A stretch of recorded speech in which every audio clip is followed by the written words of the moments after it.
There are 3 easy steps in creating your resume link. Let me show you how. Step 1. Register. Go to www.jobs180.com using any browser and click Register Now. Fill out all the information needed. In choosing your resume link, use your full name so that it looks professional and it's easy to recall by potential employers. For example, Antonio Juan de la Cruz .jobs180.com. Step 2. Create and design. When creating your resume, make sure to complete your personal information and upload your profile picture. One of the highlights of the resume link is the portfolio section. In the portfolio section, you can show off your skills by uploading samples of your work like documents, pictures, videos, and your social media links. Your resume link also features different themes and you can upload a cover photo. This is a combination of a cover letter and a social network cover photo. Here is an example. You can also download a copy of your resume link and print it.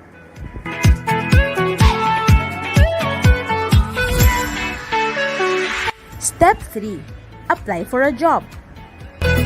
There are many ways to apply with your resume link. First is browsing the job recommendations in your Jobs 180 dashboard. If you're qualified, click Submit Resume Link.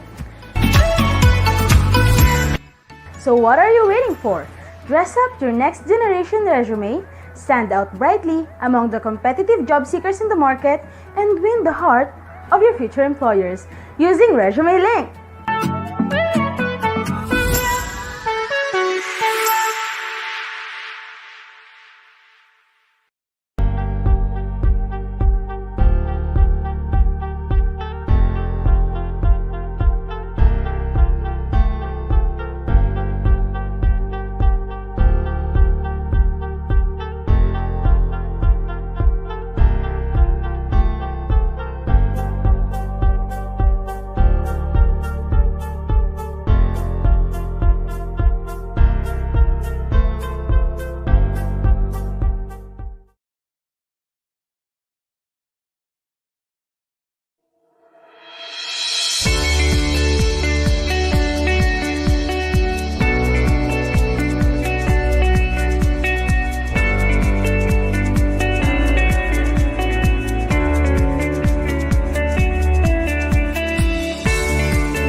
Good afternoon, everyone. So we welcome you to Marketing Me Live. We're live today for Central Philippine University. This is the pre-employment orientation webinar for entrance readiness into the workforce in coordination with Central Philippine University. So today we'll be joined by speakers from Makati Medical Center and HGS. But before we start, may we invite everyone for the prayer led by Ms. Marisa Dibuco. Let us bow down our heads and place ourselves in the presence of the Lord. Almighty and everlasting God, we thank you for this opportunity to gather through this webinar. We thank you for your presence, Lord, that you are here to help us in every activity that we make. May this webinar become remarkable and possible and a successful one to enlighten the minds of our students to be determined and courageous in achieving their desired and chosen profession. Bless everyone who is present today, especially our guest speakers and all committee members. Heavenly Father, we thank you for your everyday guidance, and we want to lay the life and future career of our graduating students. Put them in the right direction and align them with your plans. Fill them with the values, and convictions that will equip them for this career.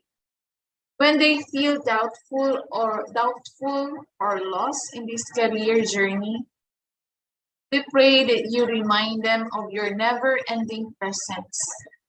Please fill our spirit with perseverance so we can see your plan unfold. And remind us of this gift of determination during our hard moments. Lord, we entrust everything to you, our life, our plans, and our future. This we ask and pray in the mighty name of Jesus, our Savior, one God forever and ever. Amen.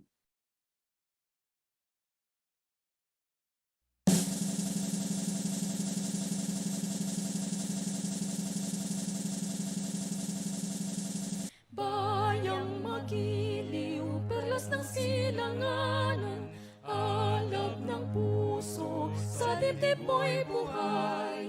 Lupang inirang, duyan ka ng magiting, sa manlulupi, di ka pasisiil, sa dagat at bundok, sa simoy at sa langit mong bukaw, may dilag ang tula at awit sa paglayang minamahal, ang kislap ng watawat mo'y tagumpay na nagniningning, ang bituin na tarong niyang kailan pamay di magdidilim, lupa ng araw ng walhatit pagsinta, buhay ay langit sa piling mo, aming ligaya ng may mga api ang mamatay ng dahil sa'yo.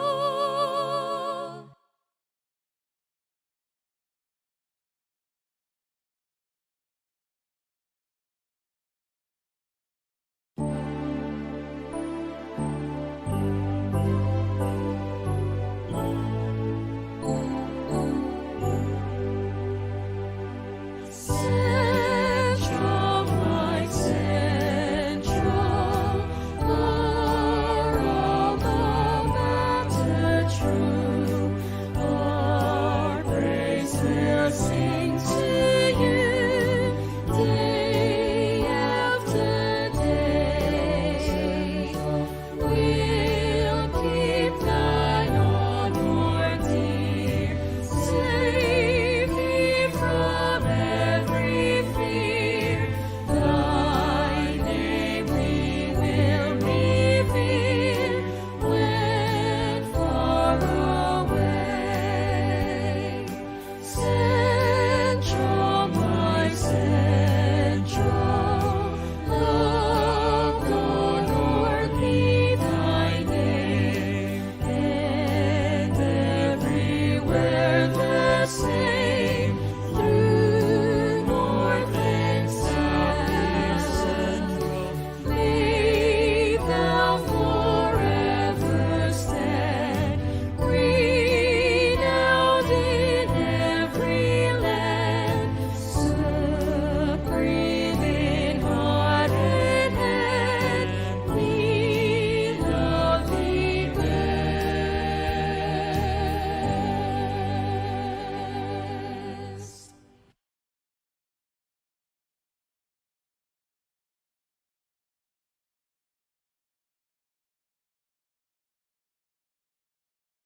Thank you for that. So to officially start our session for this afternoon, we'd like to call on Dr. Theodore C. Robles, University President of CPU, to give us the opening remarks.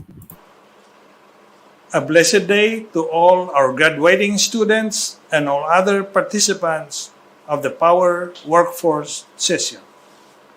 We are grateful that the Department of Labor and Employment, the PESO Iloilo Province, and Jobs 180 have partnered with Central Philippine University in making this event possible. Central Philippine University has consistently prepared her students for the professional world not only through excellent academic training, but also by equipping them with the skills they need to navigate the world of work. In this new normal, the needs of the workplace have changed, and that also included the way potential employees complete the application process. I am confident that the sessions prepared for you in this 2-day activity will bring you up to date with all these developments. I would like to thank Mr. Francisco Heller of the Peso Iloilo Province and the team of Jobs 180 for sharing their expertise. I also commend Ms. Cheyenne Aberia, CPU's placement officer, and her team for a job well done. Dear students, I pray that wherever your career paths take you, you will always carry with you your Centralian core values. Always be Centralians working for the glory of God. Thank you very much, and may God bless you. Thank you for that, sir. So now to deliver words of inspiration, we have Attorney Sixto Rodriguez, Regional Director for Dole Region 6, delivered on his behalf by Ms. Maria Lucy U. Moralia, Regional Labor and Employment Officer, Regional Career Guidance and Employment Coaching Program Manager. In behalf of our Dole Regional Director, Attorney Sixto Rodriguez Jr., let me give you his message for the graduating students. To all graduating students, teachers, parents, and administrators, good day. Today is a special day, for this marks the end of your college life at Central Philippine University. Yet today is also the beginning of your new life as professionals as you enter the world of work. I congratulate you not just for a job well done in your long academic journey at Central Philippine University, but also for completing school amidst the global pandemic and for taking a positive stand in the face of uncertainties in the labor market brought about by the domino effect of war and the surge of inflation. As a student, you are strong because you made it despite the layers of challenges within and outside your school environment. Now, as a job applicant, you are stronger because you have overcome the acid test of school life. You have persevered, gained emotional strength, developed flexibility, and high tolerance to frustration, the unknown, and the unexpected. As you enter the world of work, bear in mind that it is not enough that you have the knowledge, hard skills, and interest towards the job. Importantly, you must have the soft skills such as leadership, teamwork, adaptability, integrity, willingness to learn, effective written and oral communication, dependability, creativity, and critical thinking to be able to thrive in the world of work. But above all, you must have the right attitude. Graduates, the trail to achieving your career goals is not a straight path. Strive to work hard, but also strive to forgive yourself and others if you fail to achieve your plans as you trek the road to your ambitions. Have faith as you conquer the battles of life. I also take this opportunity to congratulate the teachers, administrators, and parents of graduating students. Thank you for your commitment and participation in helping our government curb the job skills mismatch. Through your efforts in strengthening your career guidance and employment coaching program and its activities, you have built a strong foundation for our labor force. Again, congratulations and good luck. Mabuhay tayong lahat.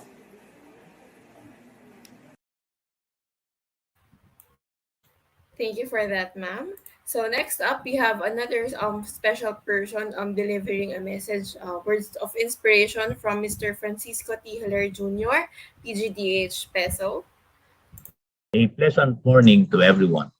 It is an honor for the Public Employment Service Office of the Iloilo Provincial Government to address the future of Iloilo's labor force at this timely activity you call Pre-Employment Orientation Webinar for Entrance Readiness or Power into the Workforce session. I am to give an opening remarks on activity especially intended for Generation Z. Your generation whose oldest members turned 24 this year is full of promise. You are stealing the spotlight from millennials and you are set to wield influence over lifestyle, consumer trends, and most especially work in the near future. Why did I say that? First of all, you are the first generation to grow up in a digital era.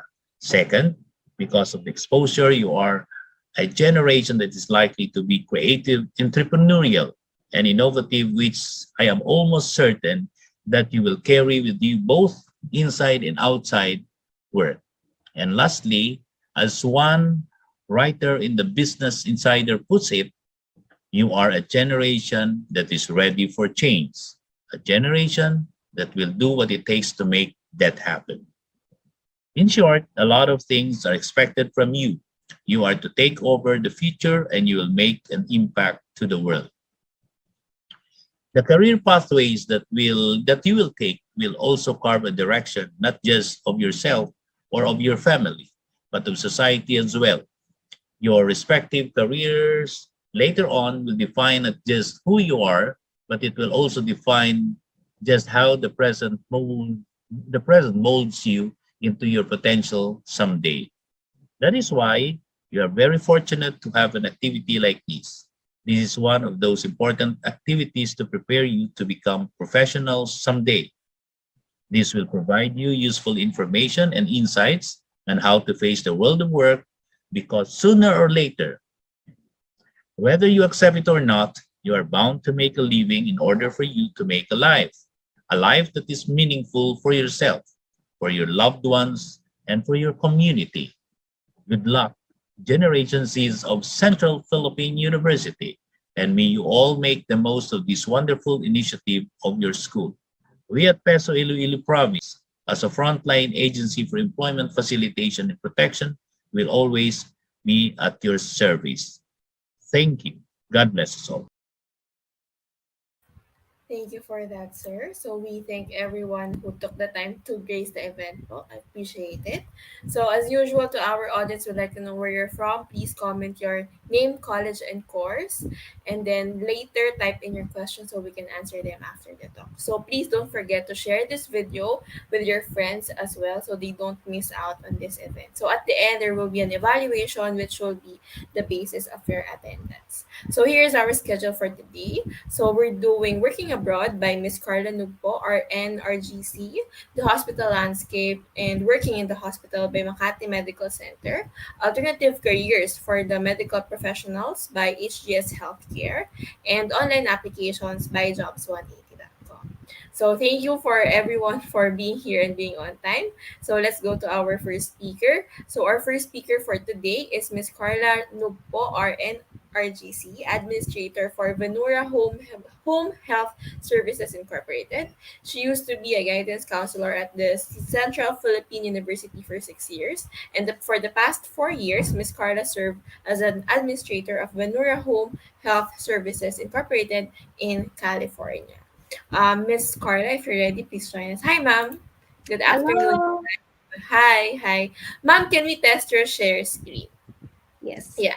So, ma'am, it's up. Can you please put it on full screen? Hold on. Uh,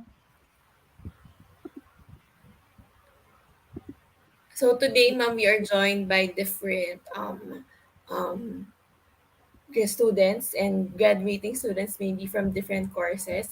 Okay. So mostly today, we are dealing with a medical allied field. So majority of them are in nursing, pharmacy, Mhm. other health related courses pa po, ma'am. Okay. Can you see my screen now? Did you put it on full screen, ma'am? Dito na po ba Yes. yung full screen niya? Yes. Okay. Okay. Sige po. Can we, like, press next lang po so I can see what it looks like if it's working, if the Yep. slides are working. Uh-huh. Can you see it? Are you pressing next, ma'am? Yes, I do. I Hindi am. hindi po lumilipat yung slide. It stays on the aim for work-life balance na slide. I'm pressing next already, though. What do you see on your screen po? Do you see My your presentation? presentation. Yes. Um, Hang on, ma'am. Stop share na lang po and share again so we can fix the glitch.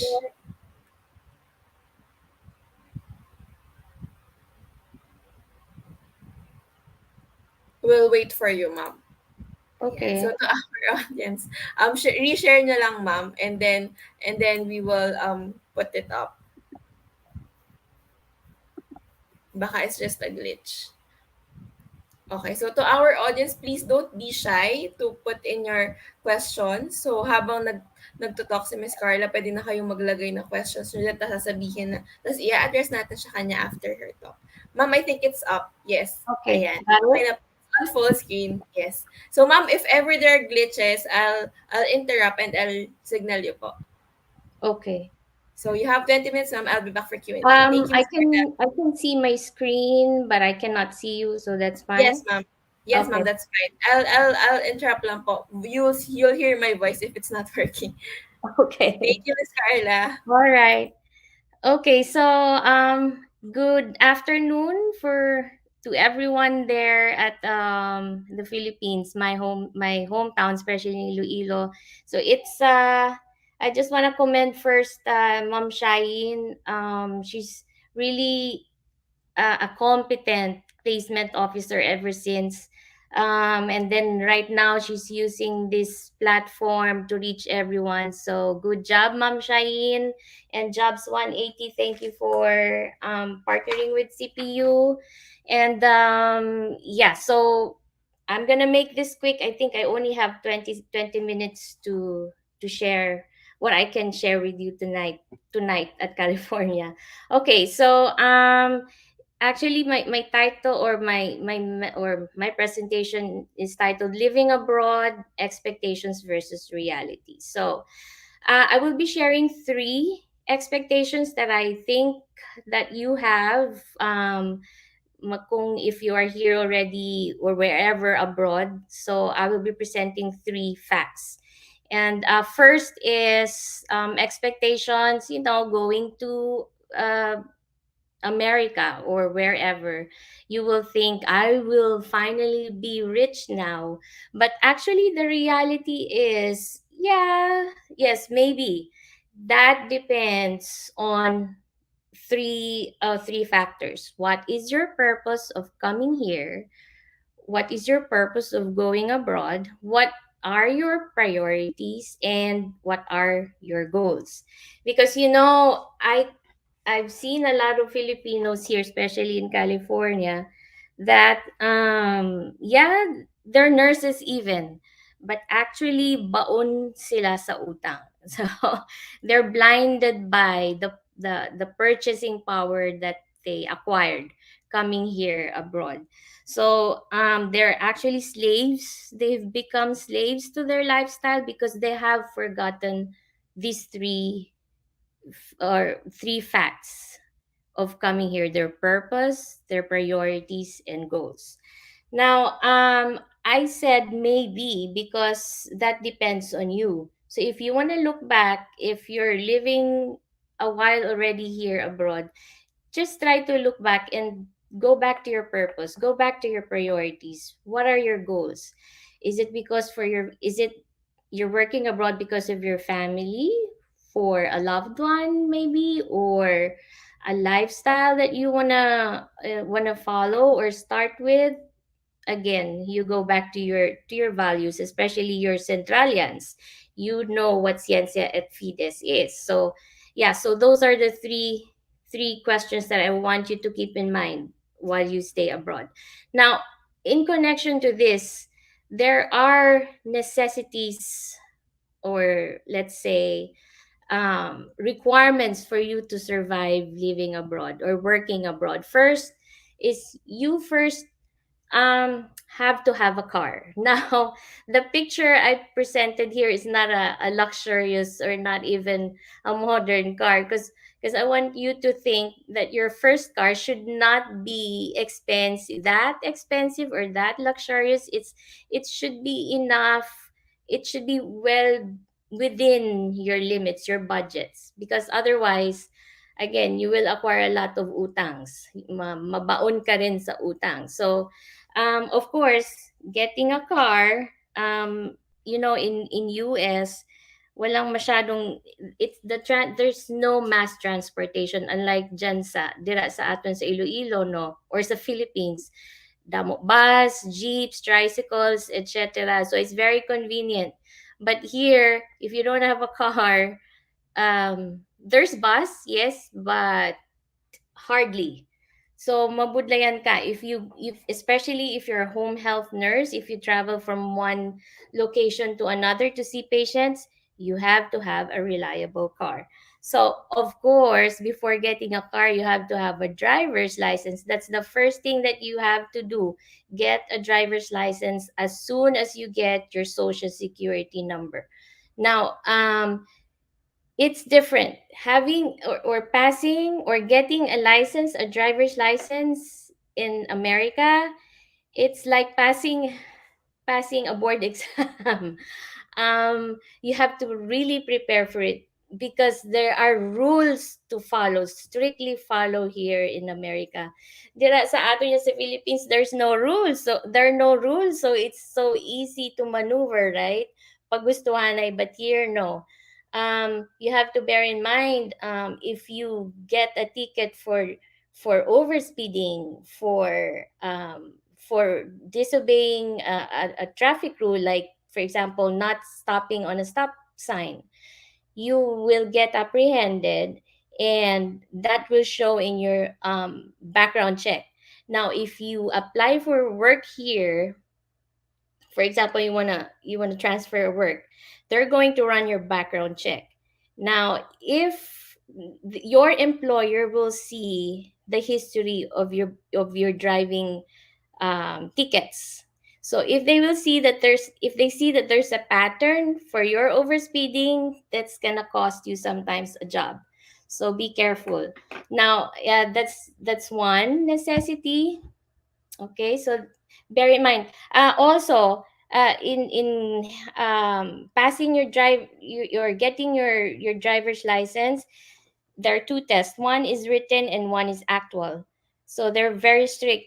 Actually, to be honest, I took my driving license. I passed it 3 times on the third try.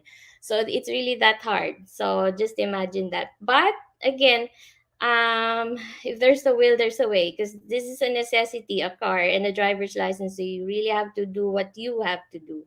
Now, another necessity is for um for you to have a place to stay. If you're staying in California, uh, mahal ang apartments, and more of course ang balay. If you wanna buy a house, it's really very expensive. Now, qualifying for you to qualify to even rent an apartment, you have to have a good finance history, or they say a good what do you call that, credit score. Now, a good credit score is about 700 and above. So if you have that score, there's a good chance for you to have an apartment, or more so buy a house. And for you to gain a credit score, you have to pay your credit cards on time. And if you bought a car, all payments should be on time, and it should be within your budget. Ginatan-aw man na nila ang imong salary. If you can pay this much, or if you're receiving this much, then this is the car or the model of a car that you can qualify to buy. So it's technical, but it helps if you have this in mind, again, live within your means. Now, insurance, it's a necessity, Gijaya. If you don't have insurance here in America, or I guess elsewhere, um, you're gonna have to pay out of pocket, and that's very expensive. Now, good thing, when you come here and then your employer will shoulder your insurance 100%, then you're good. But not all employers shoulder 100%, some are 50%. And most of these employers give you a waiting period, meaning once you get employed, you don't some of the employers will give you a waiting period of 90 days. So that means you don't have insurance prior to 90 days. So imagine that. So don't jump from one job to another. If as much as possible, well, we Filipinos are resilient. We're known to be resilient. Tiyaga lang anay on your first employment, and then build that insurance history. Then that will make that will help you a lot if you choose to change your insurance or your employer. Okay, another is credit card. Good if you have cash. Okay, but that's not gonna build your credit history. Again, America wants you to loan. America wants you to loan. So if you use credit cards and you pay them on time, and you spend within your means, that's going to build your credit law or your credit history. So those are the four things, are necessary things for you to have once you get here in America. Okay, so those are the expectations. Again, it will you will be rich. Yes, you will get there, but not right away. So again, go back to your purpose, your priorities, and your goals. Now, next is expectations. I can blend in. Yes, I can blend in with the culture. No sweat. But actually, the reality is no. That's hard to do. That's not easy to do. That's actually very hard. Well, we Filipinos speak good English, but again, there may ara gid na siya communication barriers, especially if they're using slangs or uh one example. um I bought for lunch, ha. Nagbakal ako, can I buy, I want that chicken with broccoli. And then the the counter said, what, ma'am, what do you want to buy? I want chicken with broccoli. Ay, parang dogin tanaw niya lang ako, and then said, "Oh, so you mean broccoli?" So, still simple things like that. It gives you parang dumahuya ka, but that's a start. You'll get used to it. But what's good here is that if you don't speak the accent, it's fine, because there are a lot of immigrants here. They understand. So my tip here is just continue to learn their slangs, continue to learn their expressions. You get used to it, and then um you won't get hurt if they parang daw tanawon ka nila, ay diin ka halin, no? So just get used to that. Food, this is one thing that I got depressed of, because the food here, iba ang panglasang Pinoy, gidya. So, when you get here, lain ang ilang spaghetti, lain ang ilang fried chicken, ang ilang fruits, it's so bland, wala sabor. Even you will love, you will miss eating our vegetables, our fresh vegetables. And that somehow ako gani, I was thinking, oh, I get so depressed just because of the food here. So learn to cook when you get here. Prepare, learning how to cook already, especially your favorite dishes. So that's one thing, because dire it's all parang it's so microwavable, their food. It's not healthy, and it's not, it will not make you happy. Iba kita nga mga, especially Ilonggo, we're so passionate with food. So be ready on that as well. Now, this culture naton, pakikisama. Okay, let me start with that. pakikisama, in the Philippines, after work, we find time to get together. Even on a weekday, we still find time, to siguro magkaumbisan magkaon lang na barbecue, toron, fish balls, we have time for that. But here, no. Wala na. Even on weekday or weekends, people work still. So, parang oh, my ano ba ni, parang is kasubo man ni man, wala friends, you won't see even won't even see children on the streets playing, unlike sa aton dira damo mga kabataan gahod sa gwa, they're playing, and then you go out, may makachismis ka na dira, damo marites, but here wala kas may makita nga gatambay sa gwa. So that's how busy they are here. So learn, no, although it's sad that you'll get used to it, pero that's life here. It's sad. Okay, and then another is manana, or manana habit, like saying, karon lang na, procrastination, exactly. But here you cannot procrastinate, especially if you're working in hospitals. In Everything is so fast paced. Everything is on the go. You cannot even take your lunch break, so you get burned out easily. So learn how to fight that.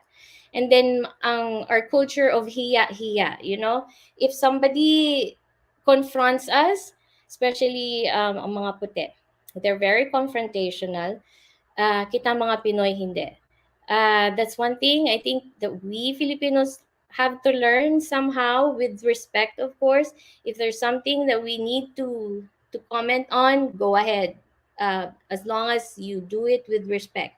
And another sad thing is yung crab mentality. Unfortunately, crab mentality is stronger here abroad than there in the Philippines. That's my observation. Even family members will pull one another down because this person is doing good, hindi gusto makita nag-aasenso ang isa. So parang chismis, kahisa will start, and then wala na. You parang ano na ka mo, you have cold treatment already. So that's so very unfortunate with among the Filipino community here. That's something we need to get rid of. All right? Even if there's a huge Filipino community here, that's something that's a concern actually. So again, that will make you feel depressed, unfortunately. Okay, third, I'm in a happy place. Yes, Disneyland is here, Universal Studios, malapit lang. There are a lot of beautiful places, yes, but that is superficial. It can be your happy place superficially, I think, but most they said it's really depressing. But again, that depends on you. Homesickness is really real, so that depends on how you cope with it. Materialism, that is something, especially yung shopping, that's the majority of the Filipinos here do to cover up loneliness, unfortunately, and that will make them baon sa utang. Okay, watch out for winter, because winter there are longer nights than days, no? The seasonal affective disorder, that's sad, meaning sad, it's really true during winter. That's why there are a lot of depression cases during winter. Kasi alas 4 pa lang dulom na, alas 5 dulom na. So how sad is that? So wala ka pa makasturya. You're in a new culture, different place, you don't know anyone, everyone is working. So again, and then beware of toxic relationships. There will be people who will take advantage of you, especially if they find out that you're a nurse. Oh my, there are a lot of relationships, broken families even, because they take advantage of this. Oh, nurse ka, you're earning a lot, or you're in a medical field, you're earning a lot. Okay, so that starts. I have co-workers who have toxic relationships, naging kwartahan lang. So beware of that as well. And this is very important. You're from CPU. I suppose that you have faith that is um, well founded already. So keep that coal burning, keep that faith burning. Otherwise, you'll get swallowed up by your emotions. Okay. And then this one, aim for work life balance. Focus on your God given purpose. Go back again. What is your purpose of coming here? What is your goal? What are your intentions? Save up and enjoy the fruits of your labor. Of course, you will be earning, right? And if you're budgeting well your finances, go enjoy the fruits of labor. You travel within your means, within your budget. Buy what you want within your means, within your budget. Explore beautiful places. Practice gratefulness, that God has brought you here, that He has a purpose for you. And don't forget to tithe. 10%, it's like saying, Lord, I am grateful. Here's my 10%. Okay? Bless the works of my hands through my tithes. And be proud of who you are. You're a Filipino. Stand up and prove to them that you're really someone who works with excellent work habits, and find a support group, especially among your church group. You really need that. And then, lastly, this is what I want to leave with you. This verse has kept me strong for almost 5 years already here in the US. For I know God has plans for me, plans to prosper me, plans to prosper me, not to harm me, and plans to give me hope in the future. Every day I claim this. Before I go to work, every day I claim this, that God has a plan for me, and that He will bless the works of my hands so that I could be a channel of His blessings to others.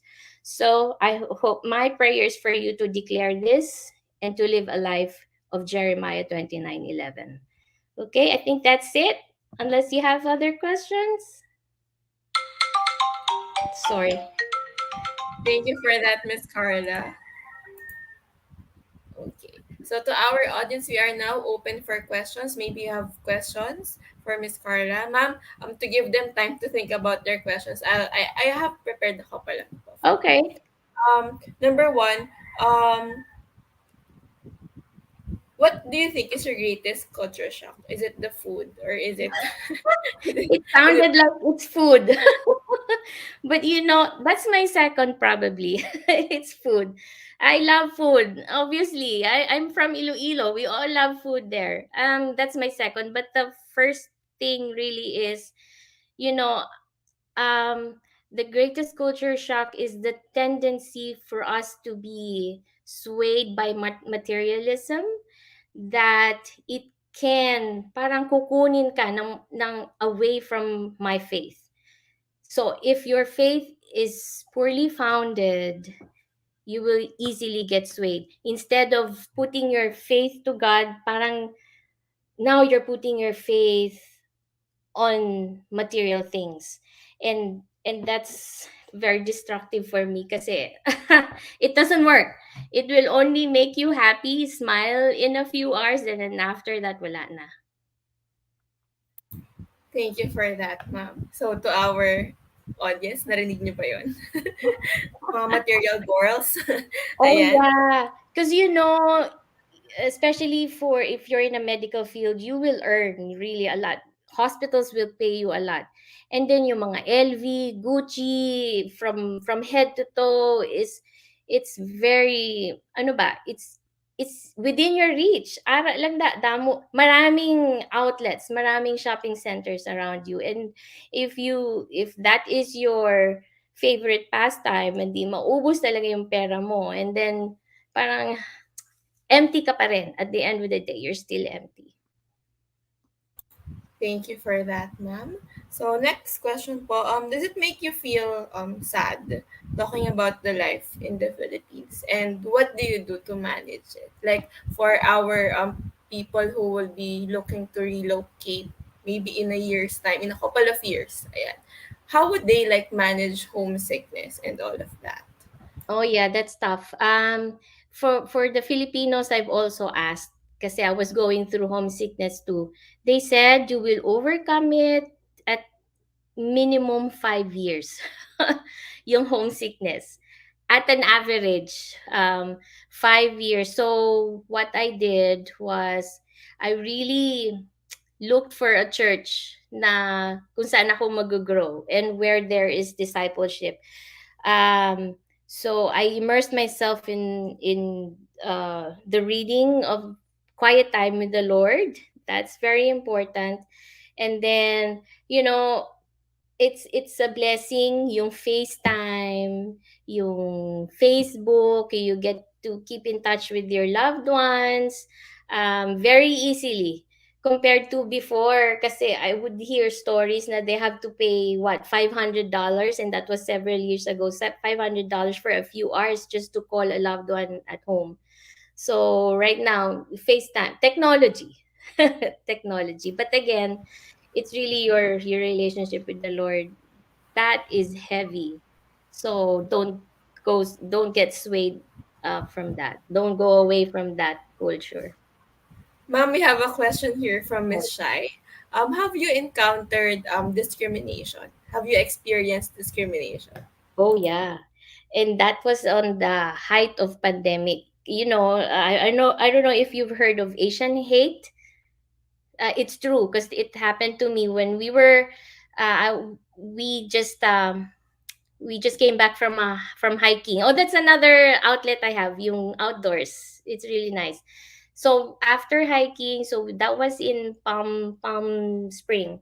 So it was a beautiful morning. I woke up early. I was alone going around the little city. It's and then I went to get my breakfast at Starbucks. So when I get in, parang may a lady no parang approached me. Wala hindi ko nga siya nakita eh. So she just approached me. I was lining up already and she was at the back at my back. And then she said, she didn't even say excuse me. Sabi niya lang, "Can you move away from me? I feel so icky near you." So I said, "What? Excuse me, come again? Can you move away? Iki." Parang gano'n, parang nandidiri siya sa akin. So I looked around. I was asking, "Are there Filipinos out there? Please help me." And then I looked around. There was none. And she was loud, but nobody helped me. So I said, "Okay, I will get my breakfast no matter what happens. I will go out from this place with my breakfast. I will stand my ground." So I didn't move. I didn't move. So bahala siya. If she will hurt me, then bahala siya. But I stood my ground and then I got my breakfast and then I left and I said, "So this is how it feels to be discriminated." So discriminated on. So I really felt bad. Is it because of my color? Because of my height? I was so little and she was very, tall, the typical, you know. And then I just prayed and said, "Lord, you gave me a good hike yesterday. I don't deserve this, but again, thank you for keeping me safe." And then I went back. It's true. It's real. Thank you for sharing this story, ma'am. And I hope our audience, our viewers, at least understand what it feels like to be a minority in Yeah, another country. Ayan. that's true. So, para sa lahat ng mga nag-iisip ng glamorous, all the glamour and all No. that glitz, that's what you have to annoy. That's what you have to deal with. Yeah. You will feel glamorous in the shopping mall, but outside the shopping mall, it's real world out there. Thank you for that, ma'am. Last question na lang, ma'am. Yes. Is it true that like everything works in Western societies? Like the healthcare works, the government works. Unlike in our country where like everything fails you. So what's your take on it? The healthcare system. Yes. Well, of course, this is US, no. Healthcare system. Well, of course, we're more developed and advanced already, but it's not perfect. It's not perfect because ang struggle naman is health. They said it's not fair. We are being taxed. kaming mga earners, professionals, are being taxed that much so we can pay for the health insurance of those not working. So, where's the fairness over there, right? Sila not working, and then they would just umaasa lang sila sa dole outs, umaasa sila sa mga meal tickets given to them by the government, and those meal tickets are from the taxpayers, us who are working. So it's not perfect. Where there's no such thing as a perfect healthcare, but again, the Philippines, it's I understand the sentiments there in the Philippines, pero be thankful na lang kasi there's more freedom to choose your physicians there in the Philippines. Dito wala. Sometimes that your company dictates your physician. Mom, we have another question here from the CPU team. Are Yes. Filipino medical professionals also given equal chance for professional growth? Oh yes, especially if they see your good work ethics. A lot of Filipinos are there in the management because they're the most resilient, they're the most hardworking, they're the most willing to do extra hours. Sanay tayo kasi sa hard work dyan sa Philippines, but sa ibang lahi, once their time is up, they're out. Even during their break times, you cannot bother them. Sabihin lang nila, oh, I'm on my break. You cannot ask me to work. Pero tayo mga Filipinos, yes, ma'am. Yes, I'll do that, ma'am. I'll do that. Yes. Overtime lang, overtime. So they see it's not, of course, your skills matters, but it's your attitude that really is more important. And if they see that extra mile that you give, a lot of Filipinos are on the top managements. Okay, so thank you for that, ma'am. So confirming from our audience na wala na kayong gustong itanong. Ma'am, we prepared a certificate for you. CPU pala, ma'am, prepared a certificate for you. So this certificate of appreciation is awarded to Miss Carla G. Nugpo, Venura Home Health Services Inc. for sharing her valuable time and expertise as resource speaker during pre-employment orientation webinar for entrance readiness or power into the workforce session and marketing me live today, June 2, 2022.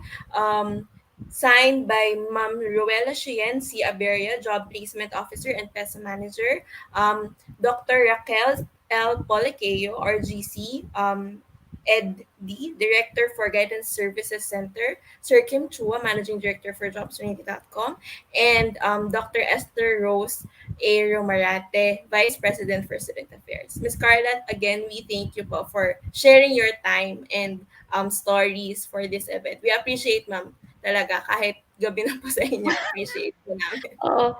Thank you. Pinagbigyan niyo ako to speak ahead because I cannot wait for 2 hours Thank you, from ma'am. Thank you, today. ma'am. Thank you. Thank you so much and good job, Placement Office, Guidance Services Center, and Jobs 180. Thank you for this.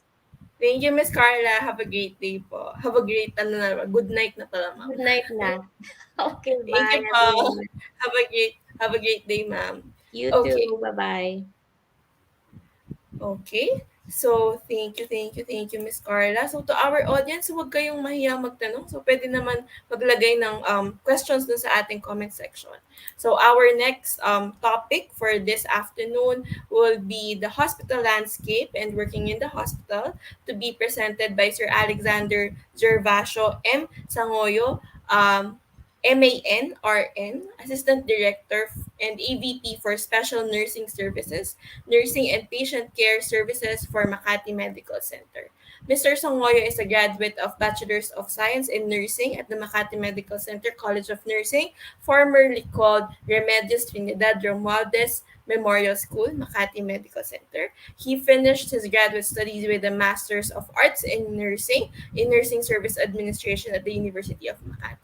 He rose from the ranks and is currently known as a transformational leader of one of the Joint Commission International Hospitals in Metro Manila.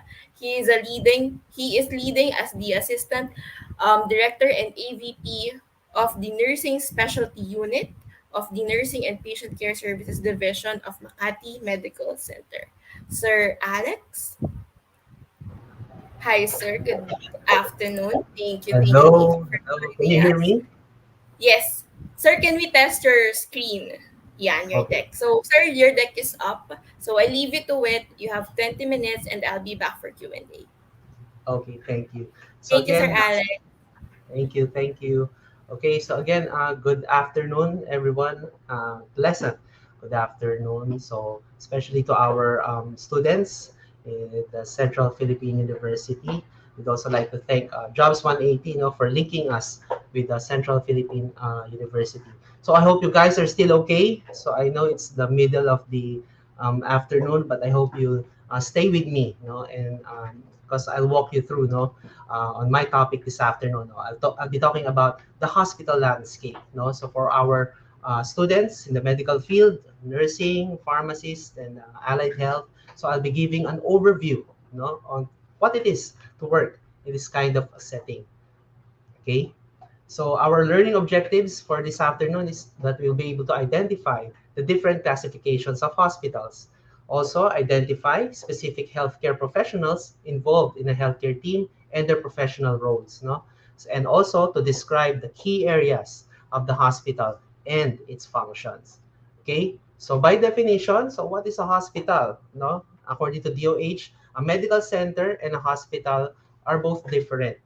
So a medical center is considered already a hospital, but if you will look by definition, a medical center caters, to many patients using modern technology. So but basically a hospital, this is a place, which primarily gives or provides the health facilities for the diagnosis, treatment, and care of individuals, so for our patients. Okay, but of course, according to the Department of Health, a hospital, for you to be called a hospital, you should be able to provide these basic hospital functions. So you must have medical and surgical services, anesthesia services, emergency and outpatient services, the nursing service, dental service, and diagnostic and support units.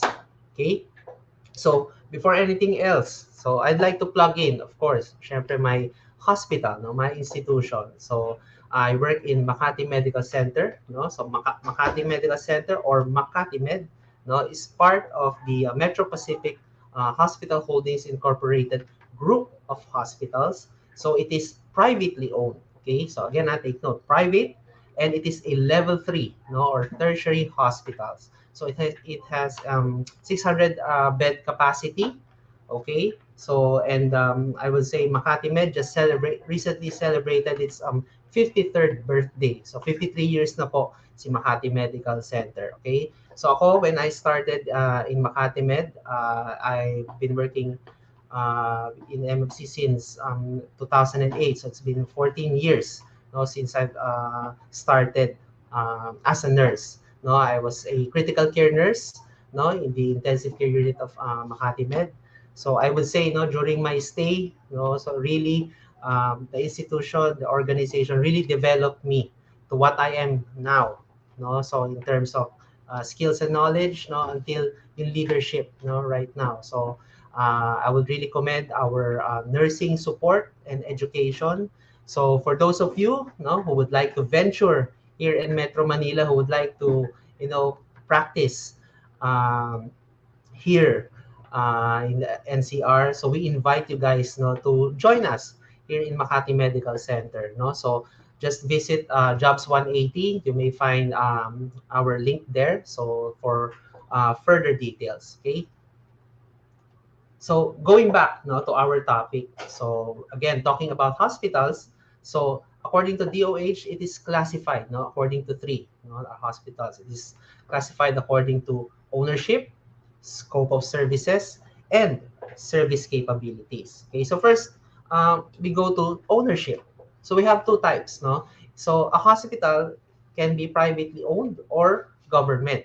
Okay, so when you say private, so a hospital is owned by any individual, corporation, or organization. So a perfect example of that is our institution, Makati Medical Center, And some of the big hospitals here in the metro, like St. Luke's, Asian Hospital, the Medical City. So those are some examples, no, of a private. No? Now, if it is a government hospital, so basically it is managed, no, by the national government. No? So whether the Department of Health or LGUs, no. So perfect example of this is, of course, the very no, kilalang kilala naman to, the Philippine General Hospital. No, it's a private, sorry, a government institution. No, and of course, I'm sure you guys in Iloilo are familiar with Western Science Medical Center, no? So another example of a government hospital. So next, we proceed with another classification, which is according to the scope of services. So based on general and specialty. So when you talk about general, no, well, basically it provides, no, the services for all kinds, no, of illnesses, no, diseases, injuries, or deformities. No, so of course it should be equipped, no, to provide the service capabilities. No, yung mga clinical services, emergency services, those services that I mentioned before. No, okay. So, but if your hospital is a specialty hospital, no, it should be able to, cater, no, or provide service to a particular disease, no, or condition, or even to a type of patient. No, so let's say, for example, the Philippine Heart Center, no, is a good example, no, for cardiac cases. Okay, NKTI, or the National Kidney Transplant Institute. So that's also one specialty center. No, it's a government hospital, but it focuses on renal care and transplant. Okay.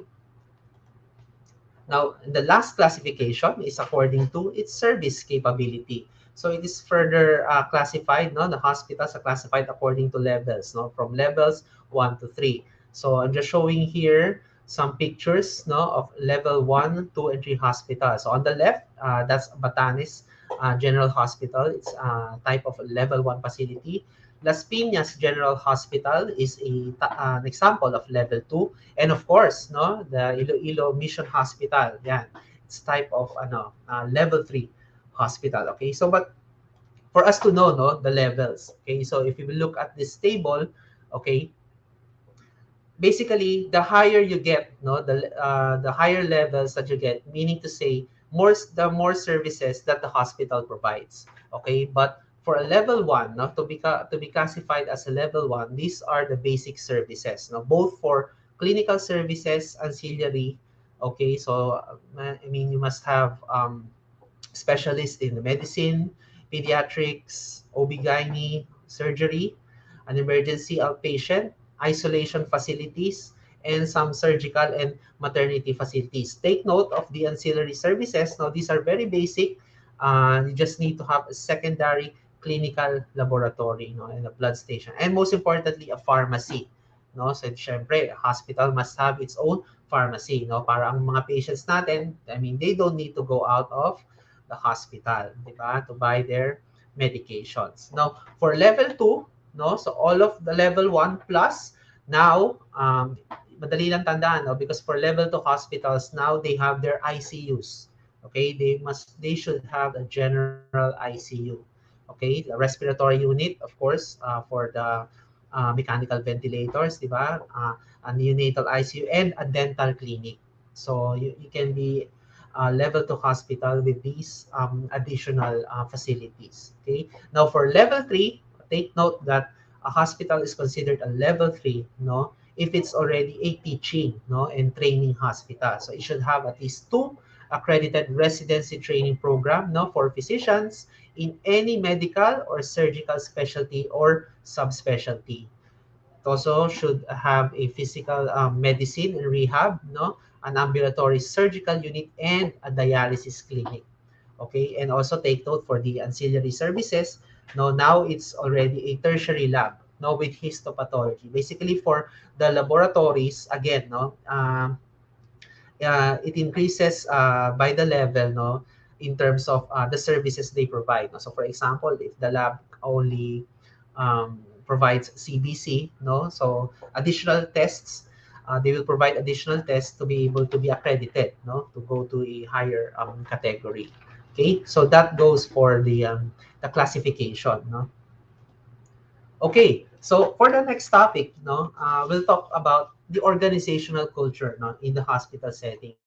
Now, so why is this important, and why do I include this in our topic? Because in organizational culture, um, it describes the values and the practices of a hospital, no? So if you guys are going to apply, no, if you're going to work in a hospital, it's best to know, no, and you have to be aware, no, kung ano ba talaga yung culture ng hospital niyo, what's going to be the climate of that hospital, no? It can be simply described as mentioned here, no, is it is the unique ways, no, on how they do things there. Okay, so you will ask the hospital, bakit ganito ang outcomes ng hospital na to, no, versus this one?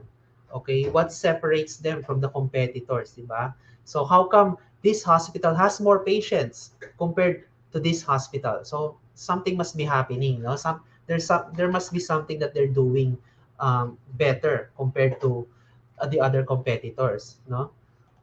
So if you will look at the figure on the right, no, so this is one what do you call this, an influential and extensively used models, no, to identify indicators of organizational effectiveness. So this is called the competing values framework, no, by Kim Cameron and Robert Quinn, no. So you will see here, no, the culture, the four types of organizational culture. You have adhocracy, no. So when you say adhocracy or the clan culture, no, it means do things first, no. So it's full of shared values and common goals, no, and it emphasizes emphasizes on empowerment, no, and employee involvement. So for the blue one, you will see here, no, it's market, no, market culture. So meaning to say, it says do things fast, diba? So it focuses on transactions with the environment outside,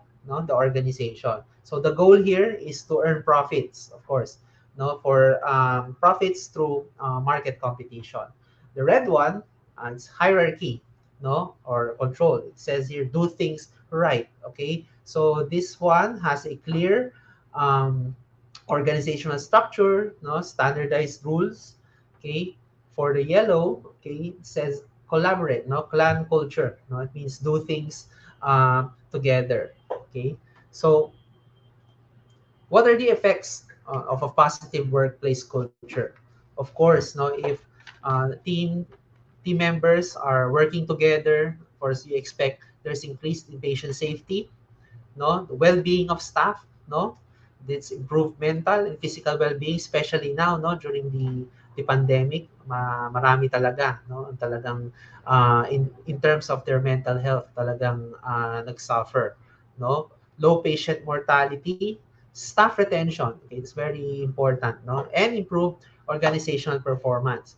Now, what are some of the factors naman, no, to contribute to a positive workplace culture? Of course, no, open communication, no, positive attitudes, yan, involvement, participation, and collaboration. This is true, no, um, um, based on experience, it's easy to implement, no, policies and guidelines, no, when you involve, no, the staff, no, meaning to say, um, the registered nurses, no, everyone, no, the pharmacists, those who work on the ground, no, because sila yung may alam, no? They're the ones who know what's happening in the unit.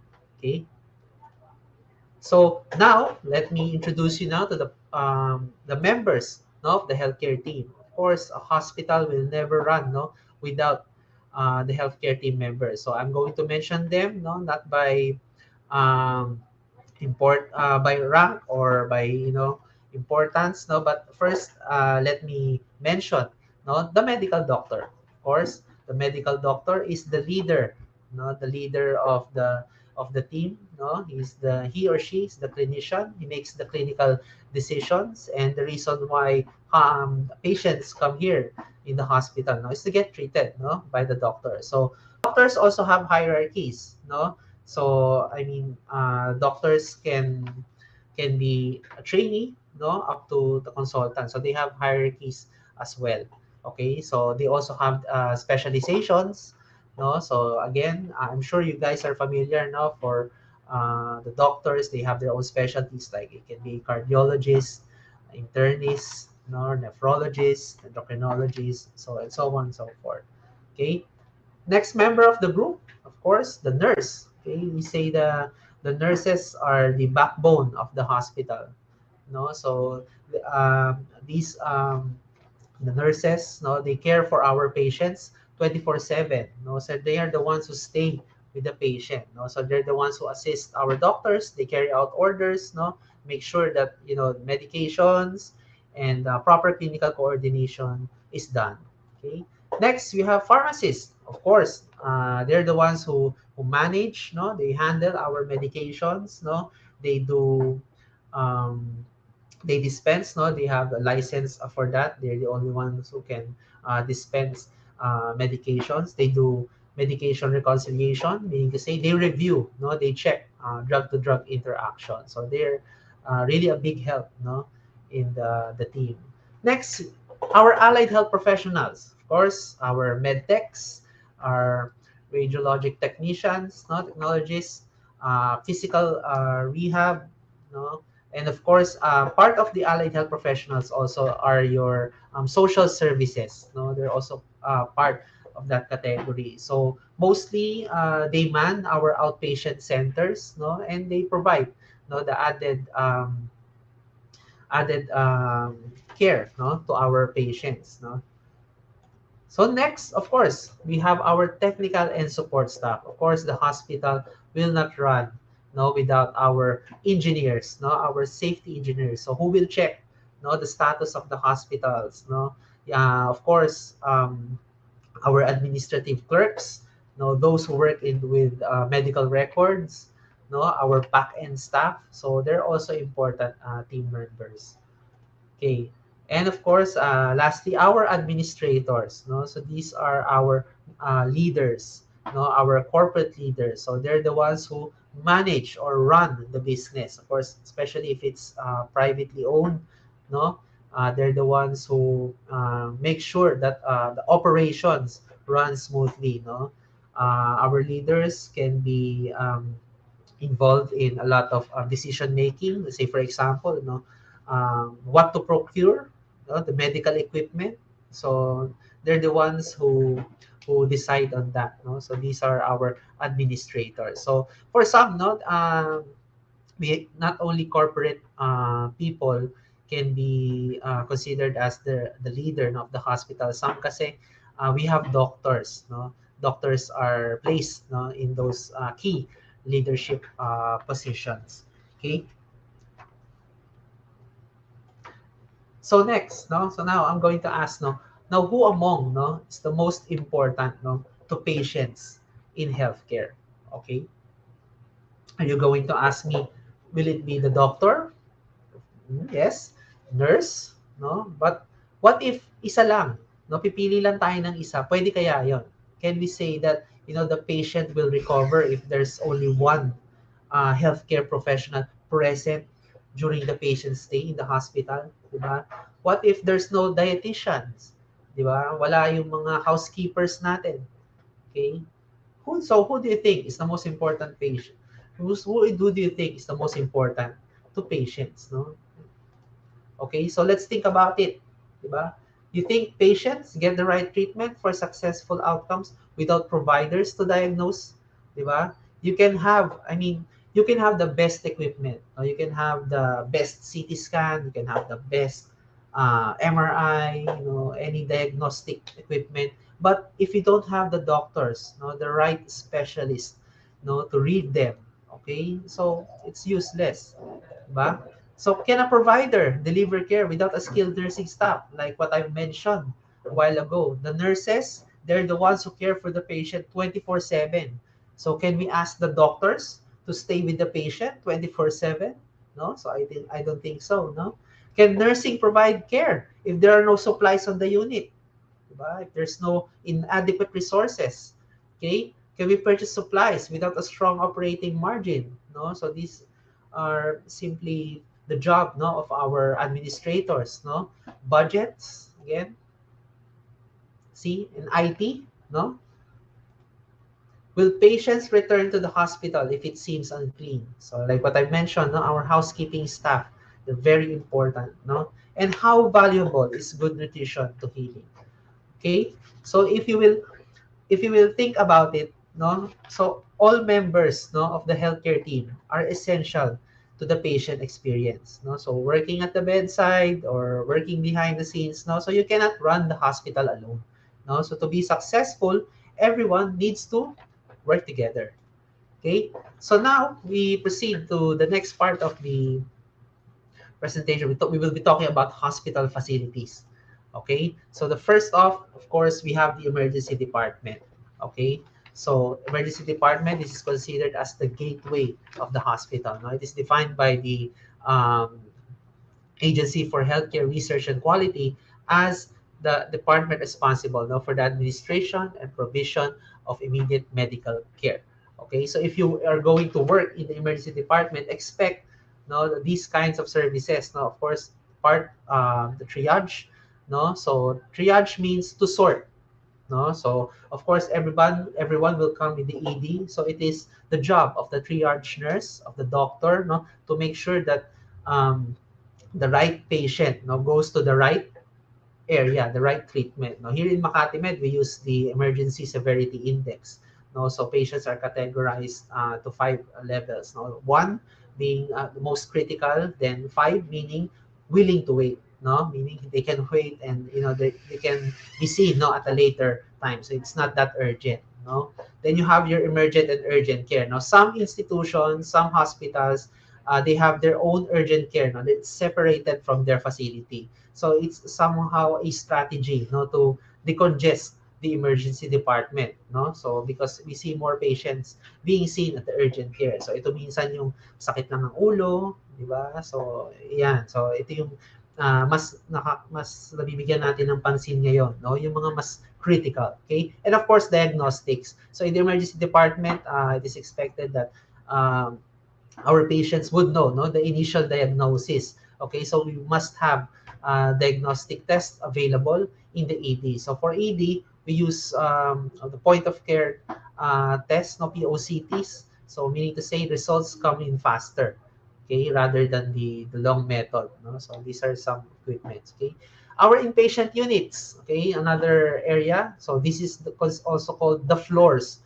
No, so the patients come here if they require an overnight stay. No, if patients come here for diagnosis or treatment. So expect that, if you work here in the inpatient units, okay, whether you're a nurse or the allied health, no, expect, no, these are the things to be done. No, of course, patients come in the hospital to get medical and surgical management. Expect doctors will be coming in, rounding, seeing your patients. Okay, nursing care, of course, again, we provide care for our patients 24/7.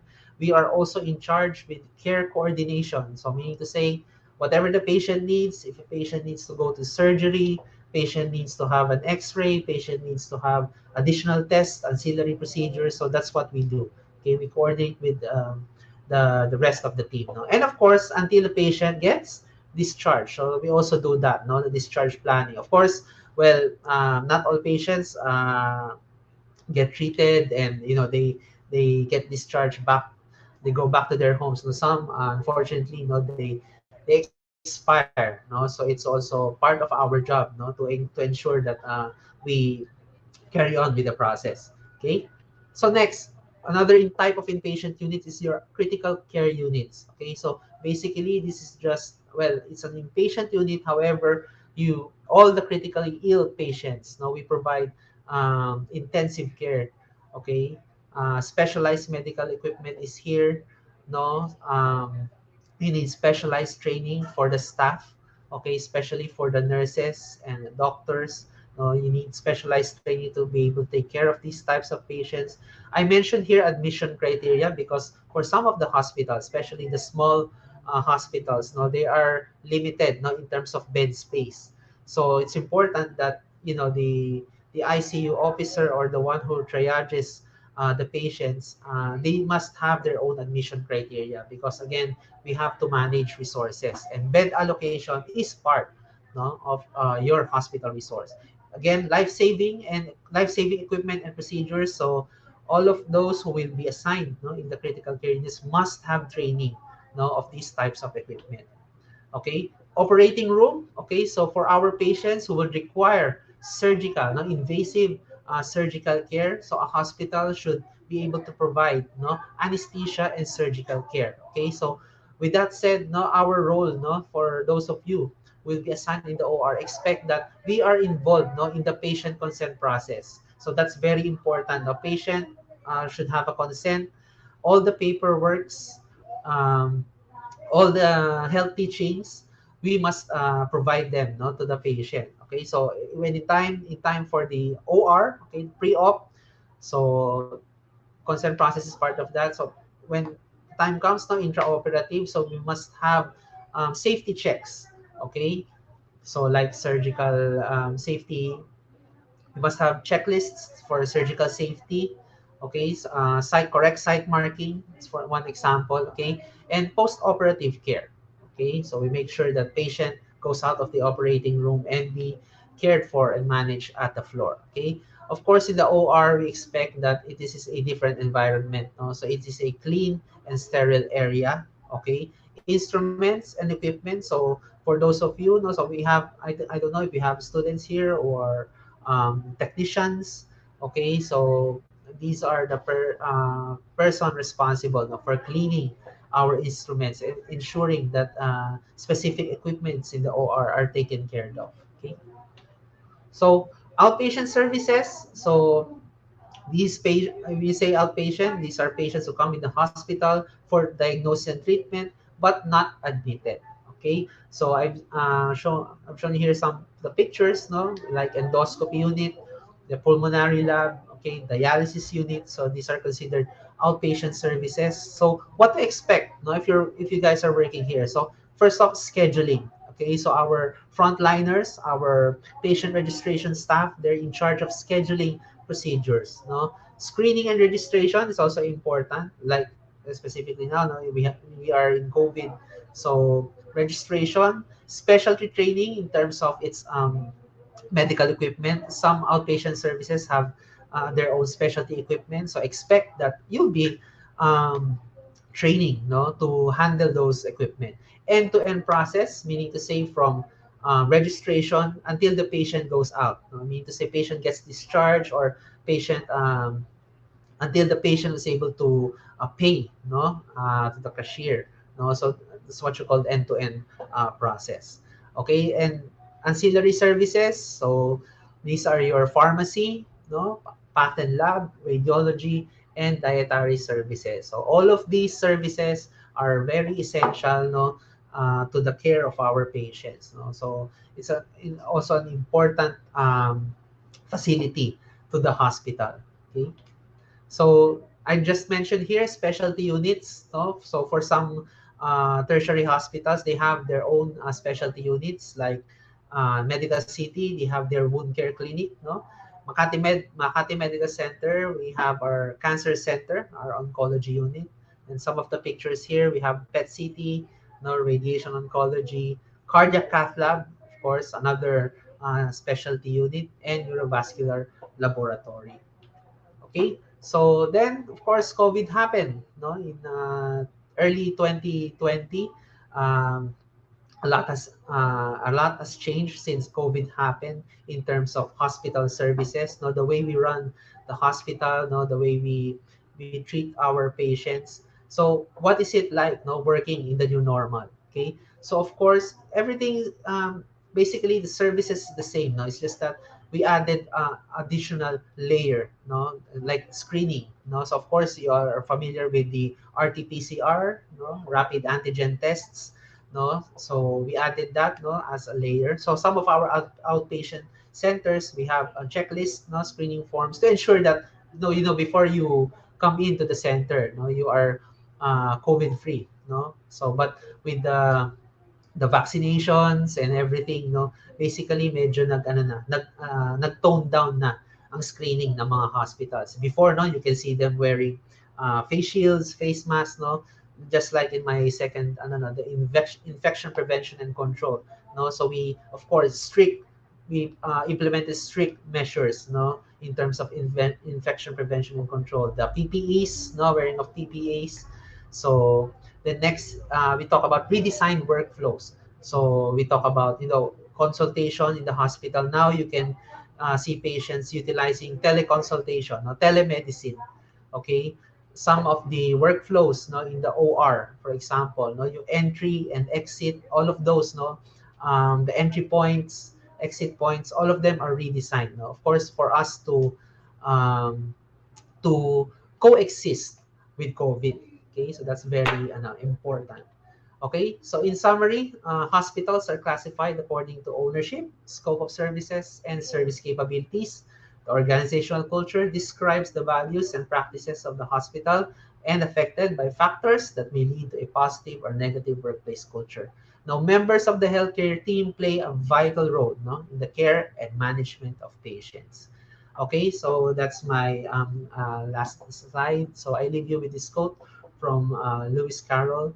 So again, I'd like to take this opportunity to thank our frontliners, especially those working in the hospital. Okay, and for those of you, no, our students, so please, no, don't. I'm sure you are anxious, no, if you guys are going to work in the hospital, but do know that the organization, every hospital, we find ways, no, and we have guidelines, no, and policies to ensure that our staff, no, kayo na papasok sa amin to ensure that you guys are safe, no. So with that said, again, I thank you Jobs 180 for inviting us here I thank everyone for listening. Okay, so I'm here to answer your questions. Thank you for that, Sir Alex. So to our audience, we are now open for questions. Sir, I'll go first to give them time to think about their questions. Sir, what do you think is the first thing that freshers need to prepare for? Like they have to prepare. I know they have to prepare like mentally all the requirements like that. But what do you think is the first thing that they have to expect when they join the hospital po? Of course, like what I said, no, sabi ko nga, kailangan buo ang loob. Okay, when you want to join the hospital, again, the hospital setting is different. And babalik nga ako doon sa organizational culture, no. So you have to know, syempre, if you're going to apply to a hospital, alam mo na kung saan hospital ka mag-apply, di ba? You know the institution, na-review mo na yon, nag-research ka na, kung anong hospital ang papasukin mo. But if you're going to apply to a hospital, say for example, you're a nurse, no? So you have to know, no, what specialty, no, kung saan ka papasok. So basically, I mean, that's it. You have to be prepared, mentally. You have to be healthy. Okay, you have to you need to have that physical capability, no, to perform. Kasi alam niyo naman yun, working in a hospital environment really is not an easy task, no, especially if you're at the front lines. Thank you for that, sir. So, sir, my next question would be how do you manage stress and anxiety while working in a very high pressure or high demand na position po sa hospital?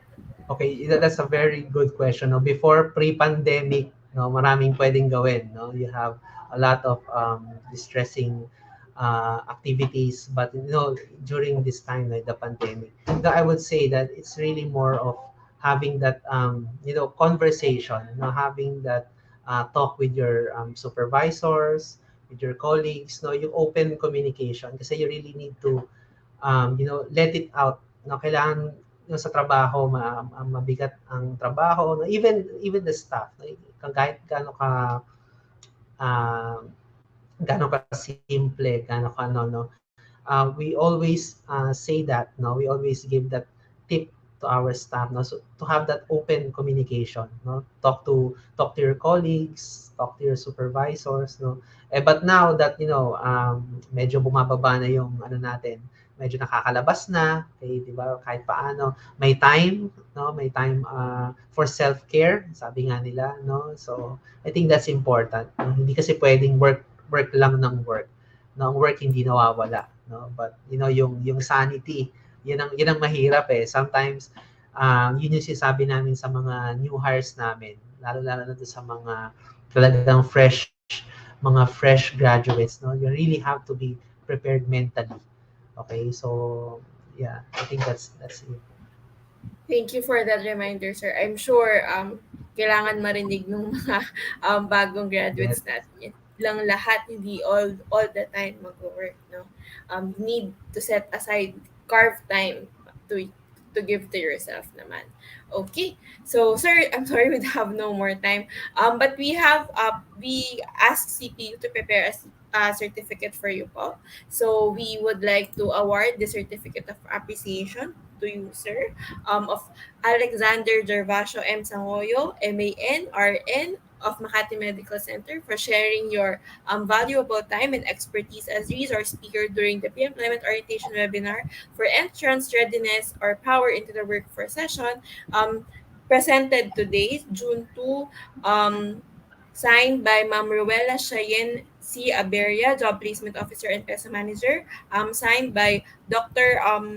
Raquel L. Policeo, RGC EdD, Director for Guidance Services Center, Sir Kim Chua, Managing Director for Job Sanity, and Sir Esther Rose A. Romarate, Dr. Esther Rose A. Romarate, Vice President for Student Affairs. So, Sir Alex, thank you for joining us this afternoon, and we hope to have you again in future sessions. Thank you, sir. thank you, Jobs 118. Thank you, CPU. Thank you for listening. Have a great day, Sir Alex. So to our viewers, the link is below. That's jobsunity.com/Makati Medical Center. So now here we have another speaker to discuss alternative careers for medical professionals. We have Sir Edmar Cababasay, Recruitment and Sourcing Officer for HGS Healthcare. He has 8 years of BPO experience ranging from customer service, operations, to talent acquisition. He is a member of the selection team for volume hiring, the OIC for social media and digital marketing, and the OIC for LGU and external partnerships. He graduated from West Visayas State University and a licensed nurse with 5 years of clinical experience. Sir Ed? Hi, sir. Good afternoon. Before Hi, we Shannon. Yes, can you hear me? oh, sir, medyo may echo. Is If this you okay? have, meron pa rin, sir. If you have another device, like if it's on and it has volume, pamute lang ako nung second device niyo, sir. Baka po nagfi-feedback lang.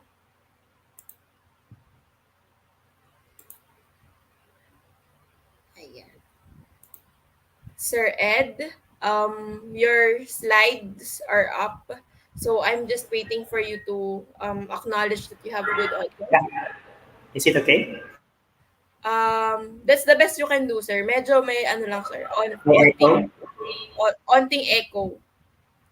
Sige, let me try again. Okay na. Actually, sir, okay naman. It's audible. Okay, maybe we can try Miss Shari. Ayan, Maybe. sir, okay naman na siya. Siguro, sir, I'll come in na lang po if I hear glitches or Okay, if you're not audible po. Sir, you sure. have the floor. Your presentation is up. All right. Thank you, sir. Um, Thank you. Hi, everyone. It's really a big pleasure again to be part of this program. Hello, CPU. Thank you, staff, job placement office, and guidance office. I don't know. I'm always happy to be part as a speaker of Central Philippine University because CPU is the school of choice of my family. So my parents and my siblings, they're all graduates of CPU except me, and I don't know why. And I know most of you are graduating students. Some have work already, and this is really a tiny topic for me to share with everyone right now. So, I'll just make this fast.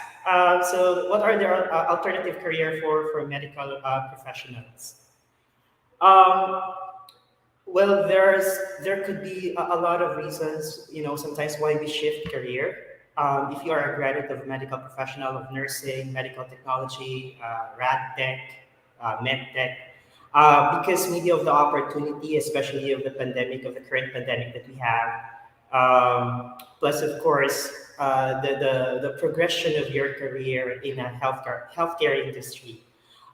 Just to share with you my experience, well, after graduation, I took the board exam, and I really can feel you guys, especially for graduating students. There is really this kind of feeling of uncertainty. What will happen next, right? What if I will not pass the board exam? Would I still get a job? Knowing that I am a graduate of a healthcare or an allied science course. What if I'll pass the board exam? Then what's next? Would there be any opening for me? Maybe in a hospital or maybe not really in a hospital. So we're going to discuss this afternoon quickly your options. Okay, so I'll tell you right now, guys. Relax. Don't put that pressure really much to yourself. I know there's pressure as well from your family or your peers as well, but I'll tell you right now, there is a really a lot of opportunity for healthcare professional like us. Okay, so again, there could be reason like one why a certain individual is changing their career is that because they are burned out with their current job. They feel that from school, like nag-OJT na kayo, you're taking care of patient. After you will have a job, you will still taking care of our patients. Same old patient, same sometimes same disease. You will be getting the same blood test. Okay, you will be doing the same X-ray test, right? So sometimes it's a repetitive job that sometimes most people find it a little bit boring already. That's why sometimes they choose to shift or to change their career. Others are thinking that there's no progression. Palagi na lang like, will I be a staff nurse forever? Will I be, on this kind of specialty na lang? So those are the questions sometimes why people would change their career. But before you change your career or before you shift to a different industry, perhaps you can ask yourself first. You can ask maybe your manager someday or your supervisor if there are any options for you before doing the move. Always remember that. Okay, so before you choose a specific career which may not be related or somehow related to your course, be sure always to plan for it. Okay, before making the move.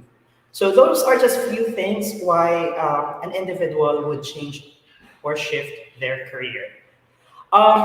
When we change our career, there are transferable skills in healthcare, really. If you're a graduate of nursing or medical technology or pharmacy, we have the skills that we've learned in school or even during our internship.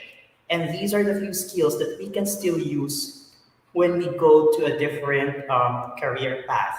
Number one is communication skills. Of course, if you are a nurse, you need to have a good communication skill. I'm not talking only about speaking the English language, but when you say communication skill, conveying your message, right? Hindi naman pwedeng when you treat patient or when you talk to your patient, right? Hindi pwedeng plastic ka, right? So you need really to be genuine at the same time to be true to your patient because I guess that's what we are trained for, right? Next is time management. This is very crucial for healthcare professional, especially if you will be working in a government hospital or if you will be catering a lot of patients. You really need to know how to manage your time. If you are a medical technology, especially if you will be working in a hospital na may, let's say, 20 floors, you need to make sure to schedule which patient you will be extracting the blood samples first before going to the next floor, right? Collaborative working. This is very important for a healthcare professional, especially if you are, because you will be dealing with what? With doctors and other healthcare professionals as well, right? In treating a patient, it's really a healthcare group or teamwork that would matter because, of course, nurses would provide nursing care. most of the time, well, if not, nurses cannot really interpret the result of the diagnostic test or the laboratory. Nurses sometimes may not be able specifically to interpret X-ray results. So there is really a collaborative effort there, which is, a skill which is important when you will be moving or shifting to a different career work. Organization, empathy, and compassion. I guess this is a very crucial skill that every one of you guys were taught, especially, with Central Philippine University. I would attest to that because I am a successful individual right now because of my Christian parents as well.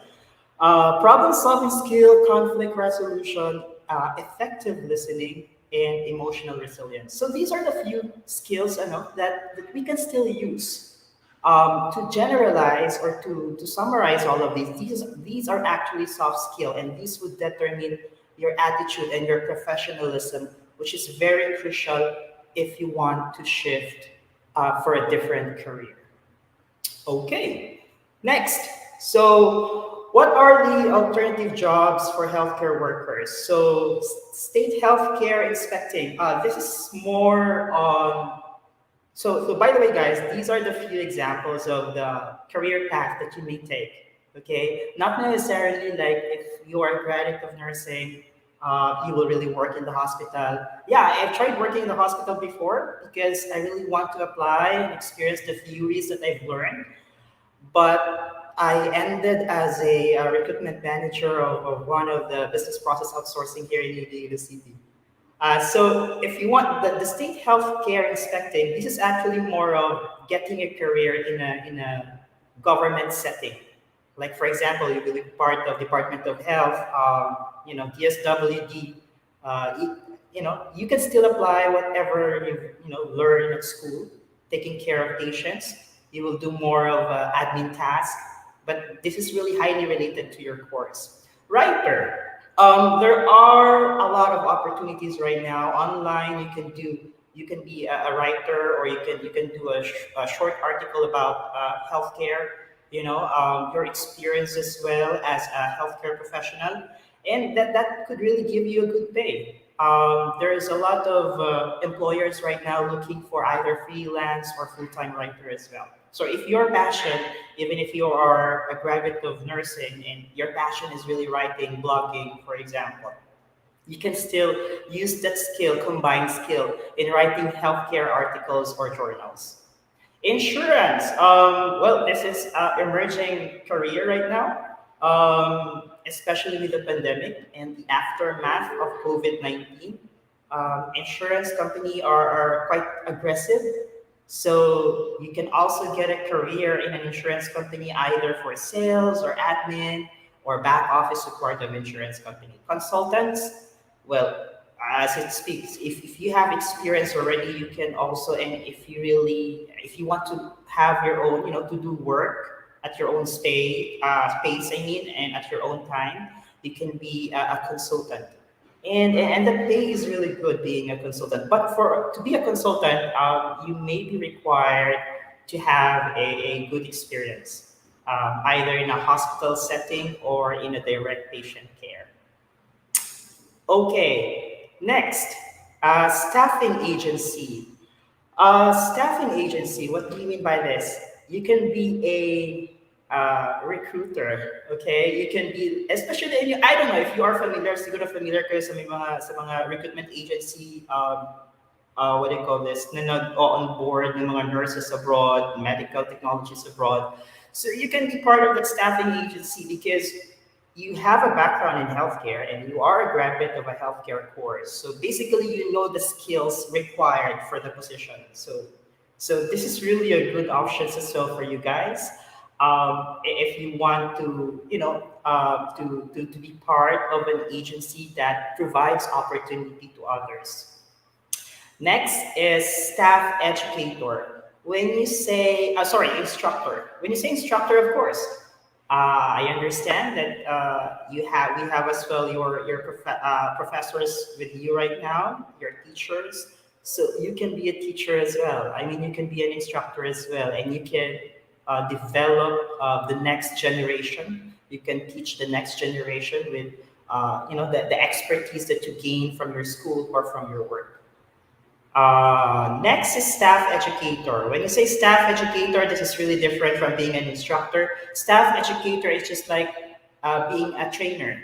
Okay. For example, going to like applying in a hospital, not necessarily mean that you need to be a nurse or a medical technologist, but you can be like a trainer or a training manager or a training director. So you will be creating materials to develop the skills, the knowledge of the staff in a certain organization. Although this may require a little bit of background in education at the same time in clinical setting sometimes, because sometimes you cannot really teach something if you don't have first-hand experience, right? So it's really important that you gain first the experience so that transfer of knowledge would be more effective.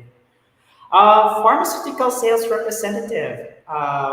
What's the other term? I forgot the other. Medical representative, medrep, right? This is very common, and it really gives you a good pay. Alam niyo, I do have a friend who is also a nurse. After working in a hospital setting, she engaged into being a medical representative or sales representative, and she got this. She got a good pay and got the chance to travel around the country and abroad even. So the career path of being a sales rep or a medical representative is really good.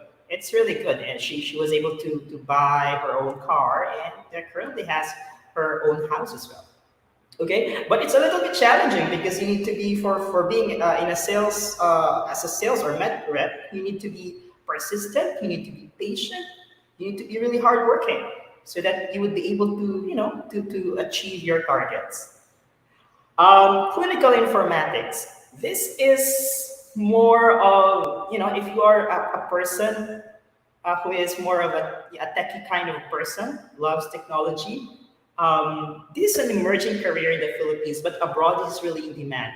What do you mean by clinical informatics? So if you are a graduate of nursing, for example, and if you really love technology, so you can apply for this job. We actually we have a specialty called nursing informatics we're in, but it would require you to get a specific certificate. So it's a specialty in a field of nursing. What you will be doing is, you will be creating apps, software, programs to make the work and lives of nurses easy. Meaning, you develop software how to do charting, you develop software how to make dispensing of medicines more effective. You know, these people are in charge of doing the barcodes, creating additional programs or software, and it's really a good paying career when you will be part of a clinical informatics group. Legal consultant.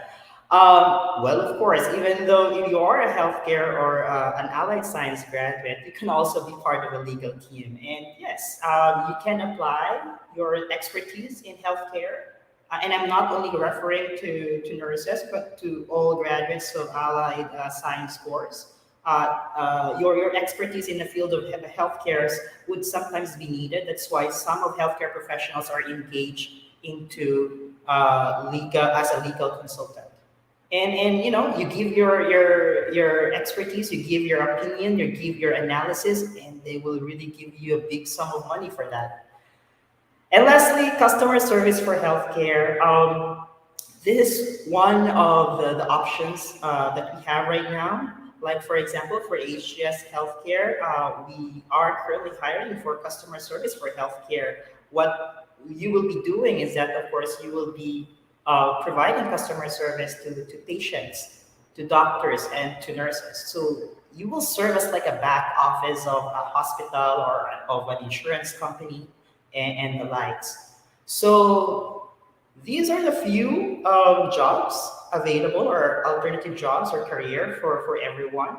And of course, I may not be able to mention everything, but honestly, there's really a lot of opportunities if you are a graduate of a healthcare course or an allied course. So just to give you an idea, of course, we are currently hiring for HS Healthcare. We are still hiring for Healthcare Associates, and we are offering free NCLEX exam for nurses. But we would require at least 1 year hospital or direct patient care if you wish to be part of our nursing academy. So we will sponsor your NCLEX exam for you to be a US registered nurse. And of course, after getting the license, your license will be yours. We will pay for your travel to Manila. We will pay your expenses for the review, and we will be sponsoring as well your examination application for the Board of Nurses in the United States. And after you get your license as a US nurse, there's really a good and big opportunity for you in the organization. That's it. And if you are interested to apply for these jobs, please make sure to visit jobs 180 slash HS Healthcare. We do have our openings there. We are located in second floor Ayala Techno Hub building. Feel free to visit our office if you are interested to inquire or to apply. Siguro my last word for everyone, fresh grads, or I know that you are graduating, don't worry about tomorrow. Let tomorrow worry for itself. And I guess the key to success is finding your passion. Always find your passion. That's really my takeaway there. Just look for a passion, and that will lead you to your success. So thank you everyone for listening. I hope you learned something, and I hope you had fun. Thank you. Thank you for that, Sir Ed. So to our audience, we are now open for questions. Sir Ed, I have a couple of questions here for you. Um, can I check lang, sir, if your mic is working? Ayan. Ayan. Okay. Sir, may we ask, can you please clarify some misconceptions that our viewers may have regarding the BPO healthcare industry? Yes, most of the people, not maybe nowadays, but previously, they have this misconception that working in a BPO setting for healthcare would, just give them a temporary career. But honestly, Miss Shah, it's not. I mean, I will not stay in a BPO because you know what? I promised myself before I started my career in a BPO setting, I told myself I will only have 2 years in a BPO. After that, I'll go to the United States.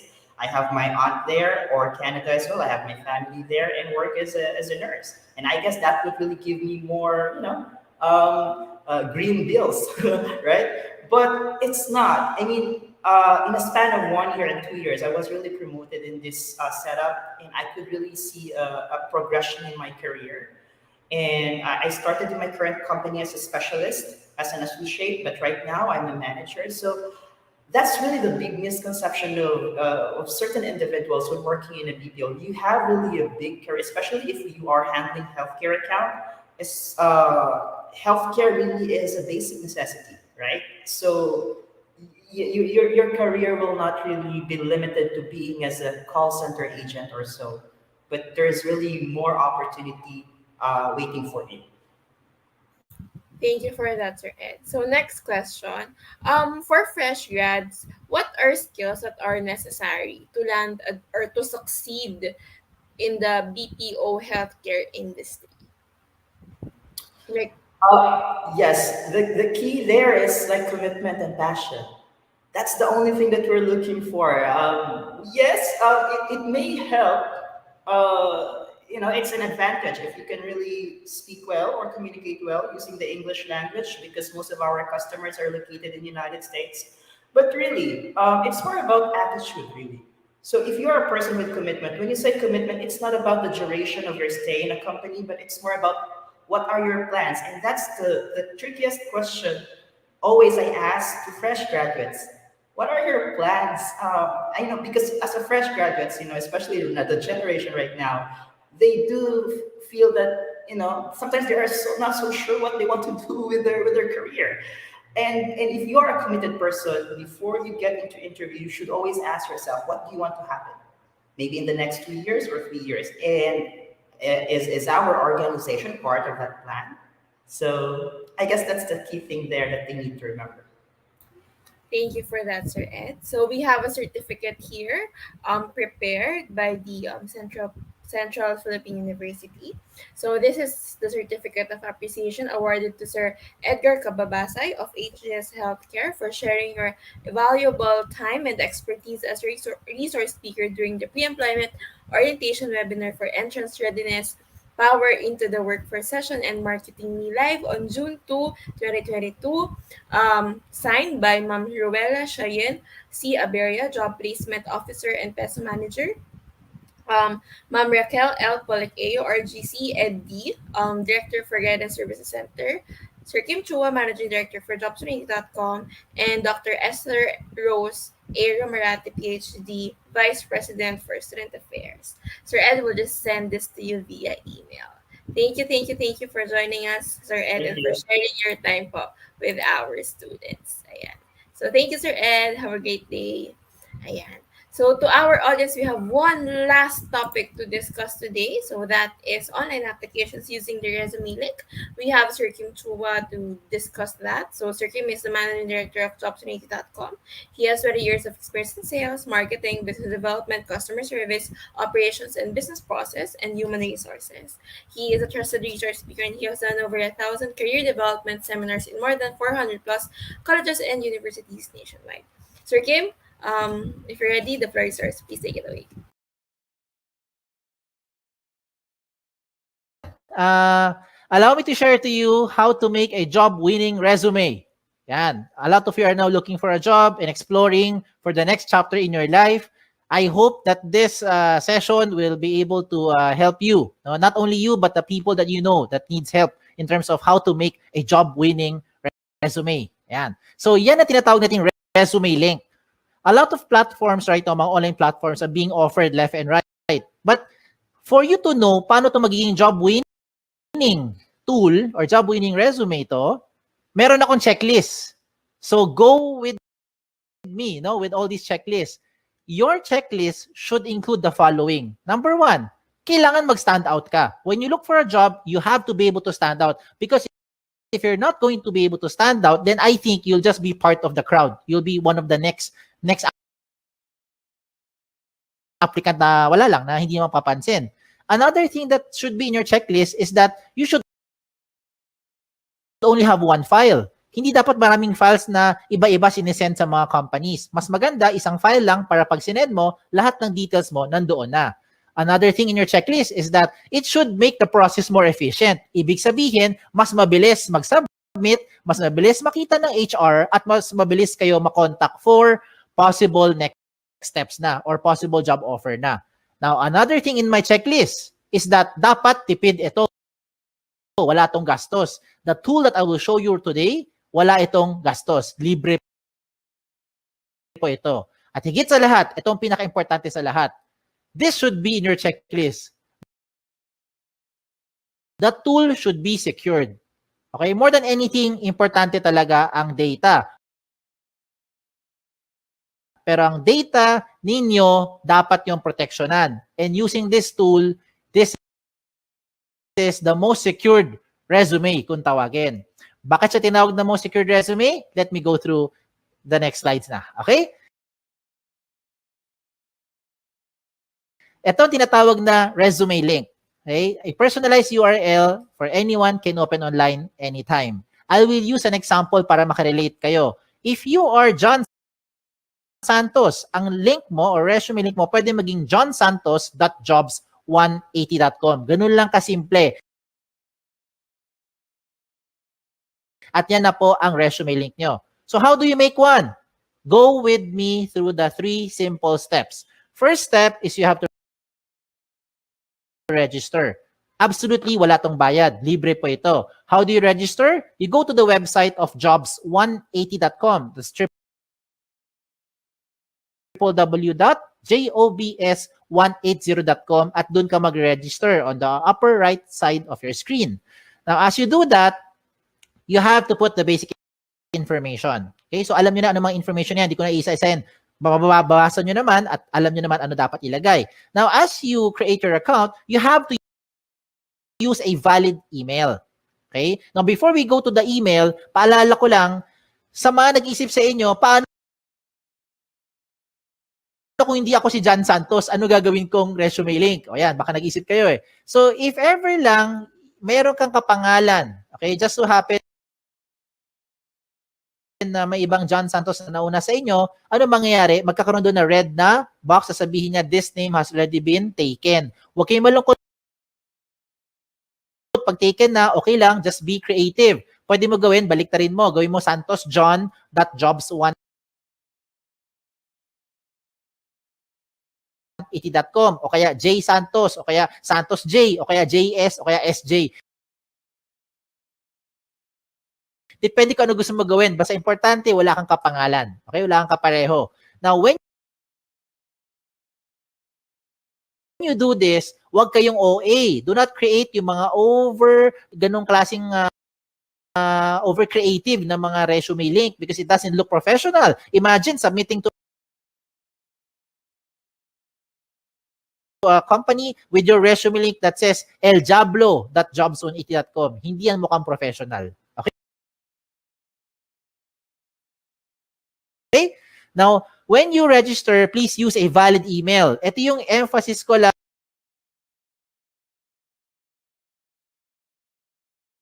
sa pag-create nyo ng account na dapat gamitin yung email, yung nabubuksan yung email. Kagaya ng Gmail, Yahoo, or any email na nabubuksan nyo. Do not create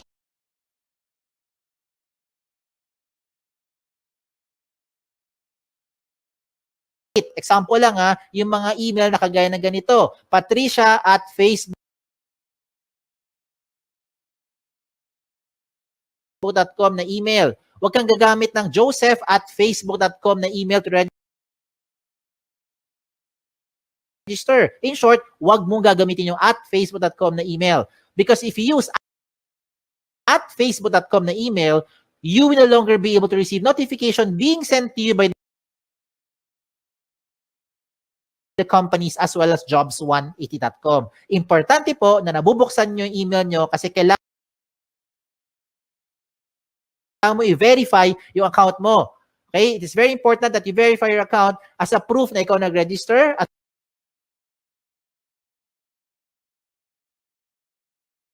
pangalawa, para ikaw ay makapag-apply. If you don't do this, if you don't verify, walang mangyayari sa account nyo. Okay? So, sayang lang. So, you have to verify to finish the first step.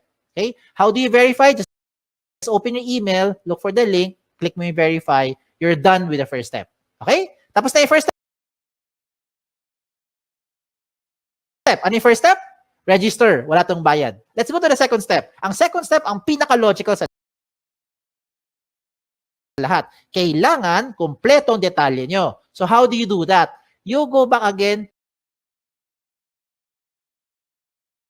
to your account by going to the website of jobs180.com. This time, hindi mo kailangan mag-register. Ang gagawin mo, mag-login. Pag login mo, lagay mo dito yung email nyo or resume link nyo. Kayo lang may alam yan. At lalo na yung password nyo na kayo lang talaga may alam yan. So when you do that, you now go inside your account. Pag nasa loob na kayo ng account nyo, ano gagawin nyo? Mabilis na lang ito. Fill in the blanks. Okay? Now, I don't have to go through all the information here because definitely, alam mo naman pag sinabi ditong name, malamang pangalan nyo. Pag nakalagay dito address, malamang address nyo. Diba? So, you put all the information ninyo dito. Okay? Lagay nyo. Then, what else do you put in here? Importante po, lagay dito lahat ng posibleng paraan na pwede ka makontak ng isang HR, kagaya ng social media account nyo. Diba? Hindi lang email tsaka phone number. Bakit? Most of the time, ano nangyayari? Okay, let me tell you. Marami sa inyo nilalagay nyo phone number nyo. Pero pag tinatawagan kayo ng HR, hindi nyo sinasagot, lalo na pag hindi mo kilala. Hala, sino kaya ito? Hindi mo sasagutin. Diba? Kasi takot kayo, baka nagsascam or whoever yung tumatawag.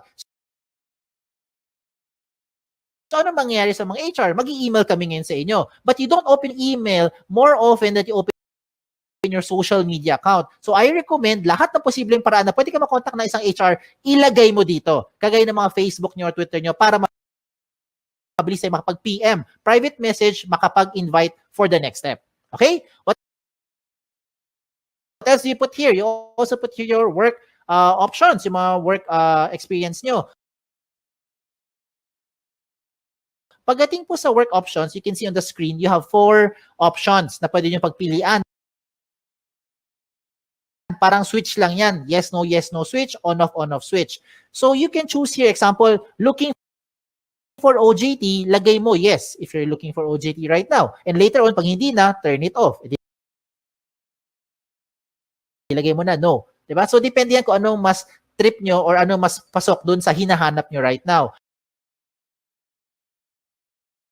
What the system will do is it will try to match you with companies who are also looking for the same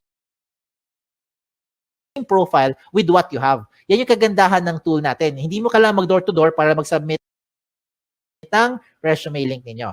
Okay? What else do you put here? You put here your school under education. Even later on, okay, pagka-graduate nyo, you can also put here your schools. Yung mga nag-take pa kayo ng further studies, pwede mo rin ilagay dito. Okay? So walang limit sa space yan. Pagdating ko sa seminars attended, ganun din. Kahit gano'ng karami, pwede nyo ilagay dito. Kahit magkopyahan pa kayo. Just make sure lang alam mo yung seminar na yon. Kaya baka matanong ka sa interview. Pagdating po sa certification, ganun din. Put all the certification programs that you've had, you put it here. Okay? When it comes to the achievement, do not limit your achievement only inside the school. Hindi lahat na nakikinig ngayon ay Dean's Lister. Hindi kayo lahat dito ay honor student. Diba? Ayan, nag-agree marami sa inyo. So, hindi lang po ang achievement nakabase sa academic excellence. Some of you are student leaders. So, if you're active sa school, you also put it here kung ano yung mga pinagkakabalahan nyo. And hindi lang sa loob ng school, even outside the school. If you're active in your barangay, halimbawa, isa kang tanod, ilagay mo dyan. Diba? Yan yung mga achievement ninyo. So, you put it here. Bakit? Because what you're doing now is you're trying to market yourself more effectively to that prospective company. Okay? Now, when it comes to the skills and languages, ito yung common observation namin mga HR. Pagdating sa skills, nilalagay mo lang na skills yung mga umiikot lang sa course nyo.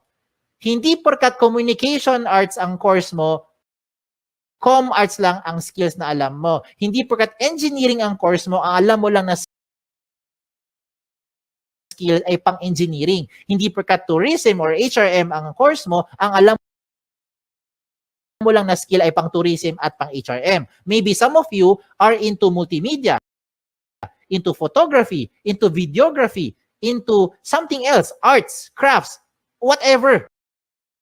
Lahat ng yan, skills nyo yan. Remember, what you're doing here is you're marketing yourself more effectively. Kaya kung ako sa inyo, ilagay mo dito lahat ng skills na alam ninyo. Pagdating po sa languages, ganun din. Huwag mong ilimit yan sa 2 lengguwahe lang. Because I'm sure alam nyo na yung 2.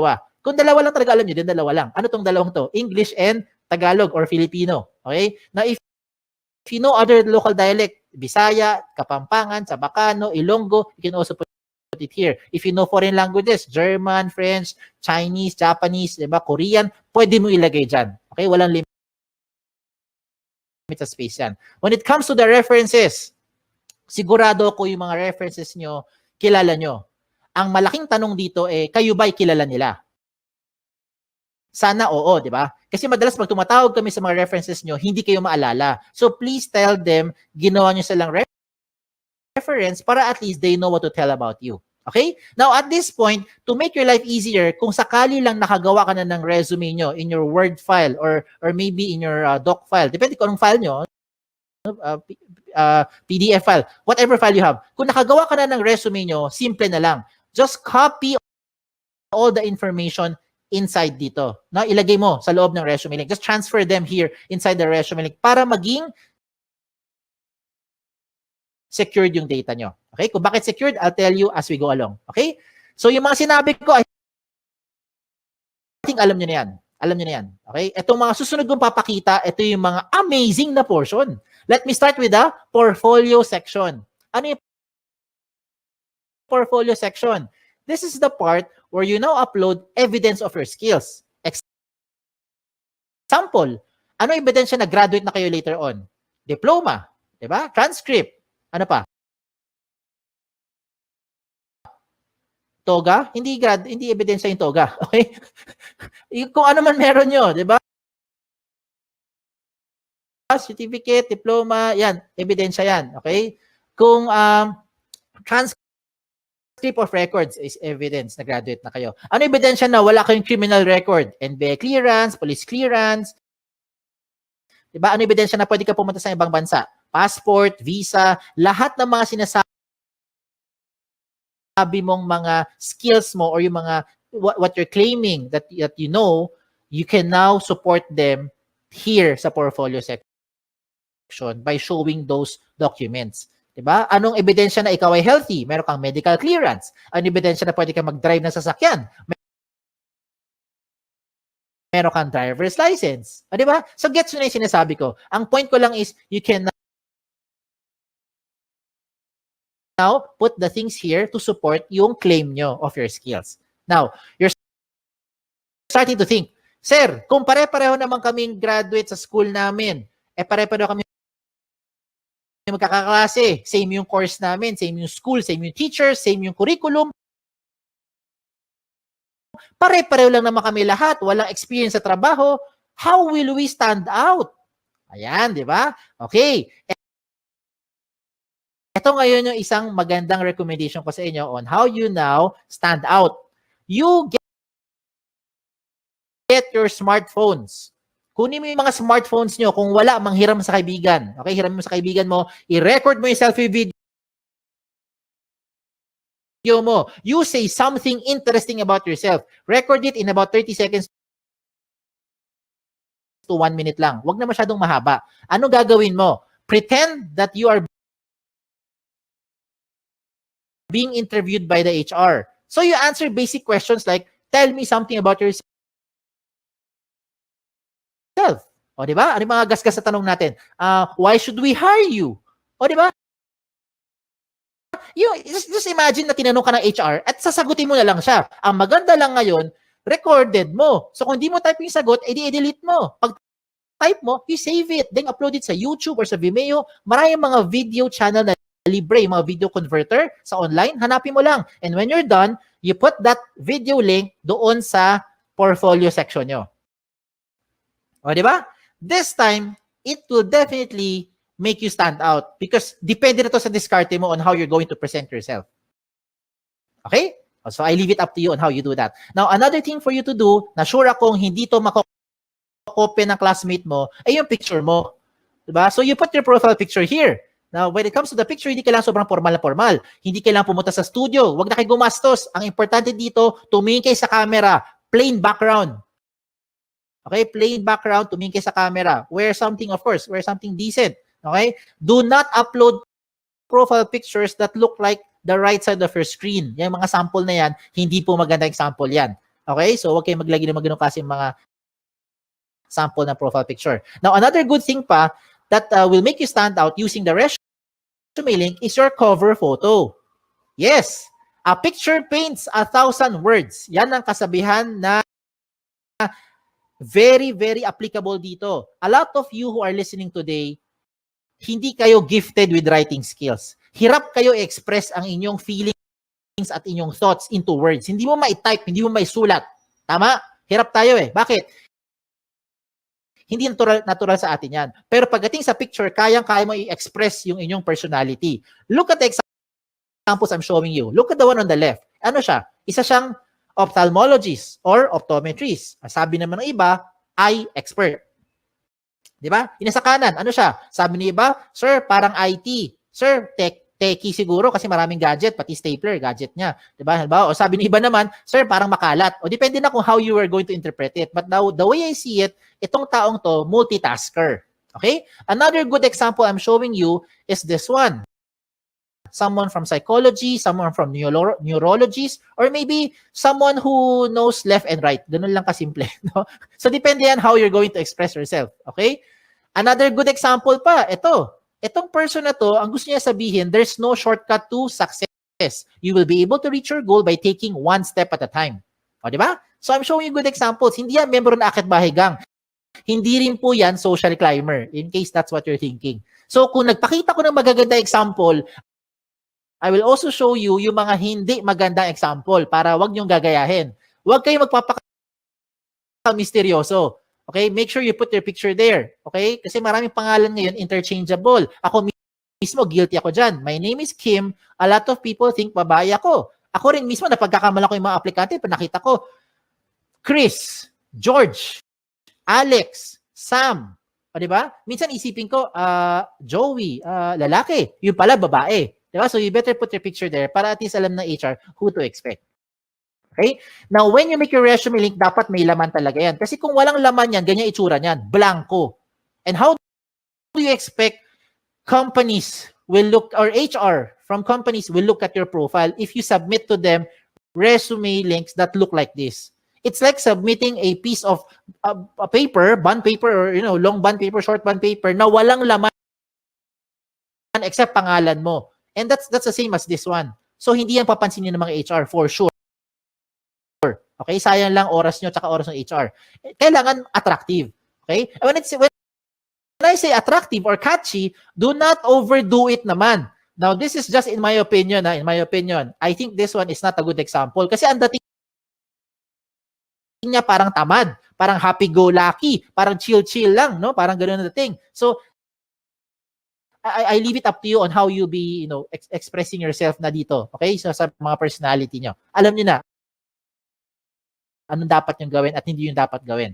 So, showing a very good example is si iExpert. Tignan mo, lahat ng detalye niya, kompleto. Everything from top to bottom, kompleto lahat ng details, including yung kanyang mga portfolio section na nagpapatunay na siya ay isang licensed ophthalmologist. Pinakita niya lahat ng mga posibleng hingiin pa sa kanya ng mga HR. So bakit ko sinabi sa inyo napapabilis yung buhay dito? Hindi lang buhay nyo. Pati buhay rin ng HR napapabilis because once you submit all this information to that company, when the HR opens your resume link and sees everything about you, dalawa lang ang pwedeng mangyari niyan. One is, nahuli mo attention, gusto ka niya ngayon kausapin or schedule for the next step like interview or possibly job offer, or hindi ka nag-fit. Yun yung second. Di ba?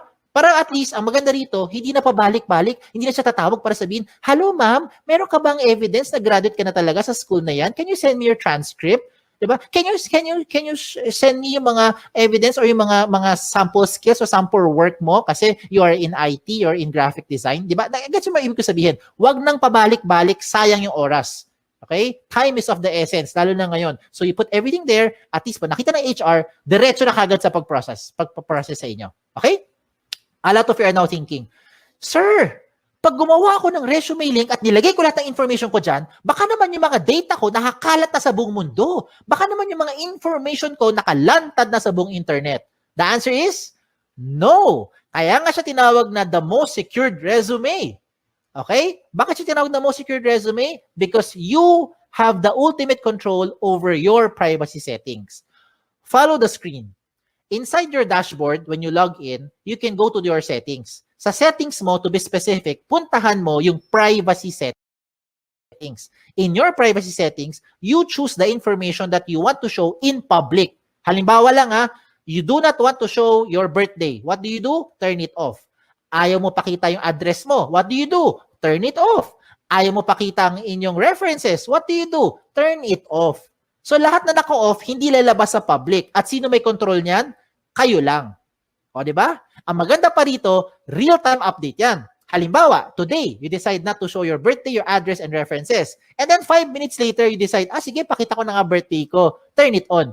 Real-time. 5 minutes later, the moment you save your settings, lahat na binigyan mo ng resume link, updated na rin sila real-time.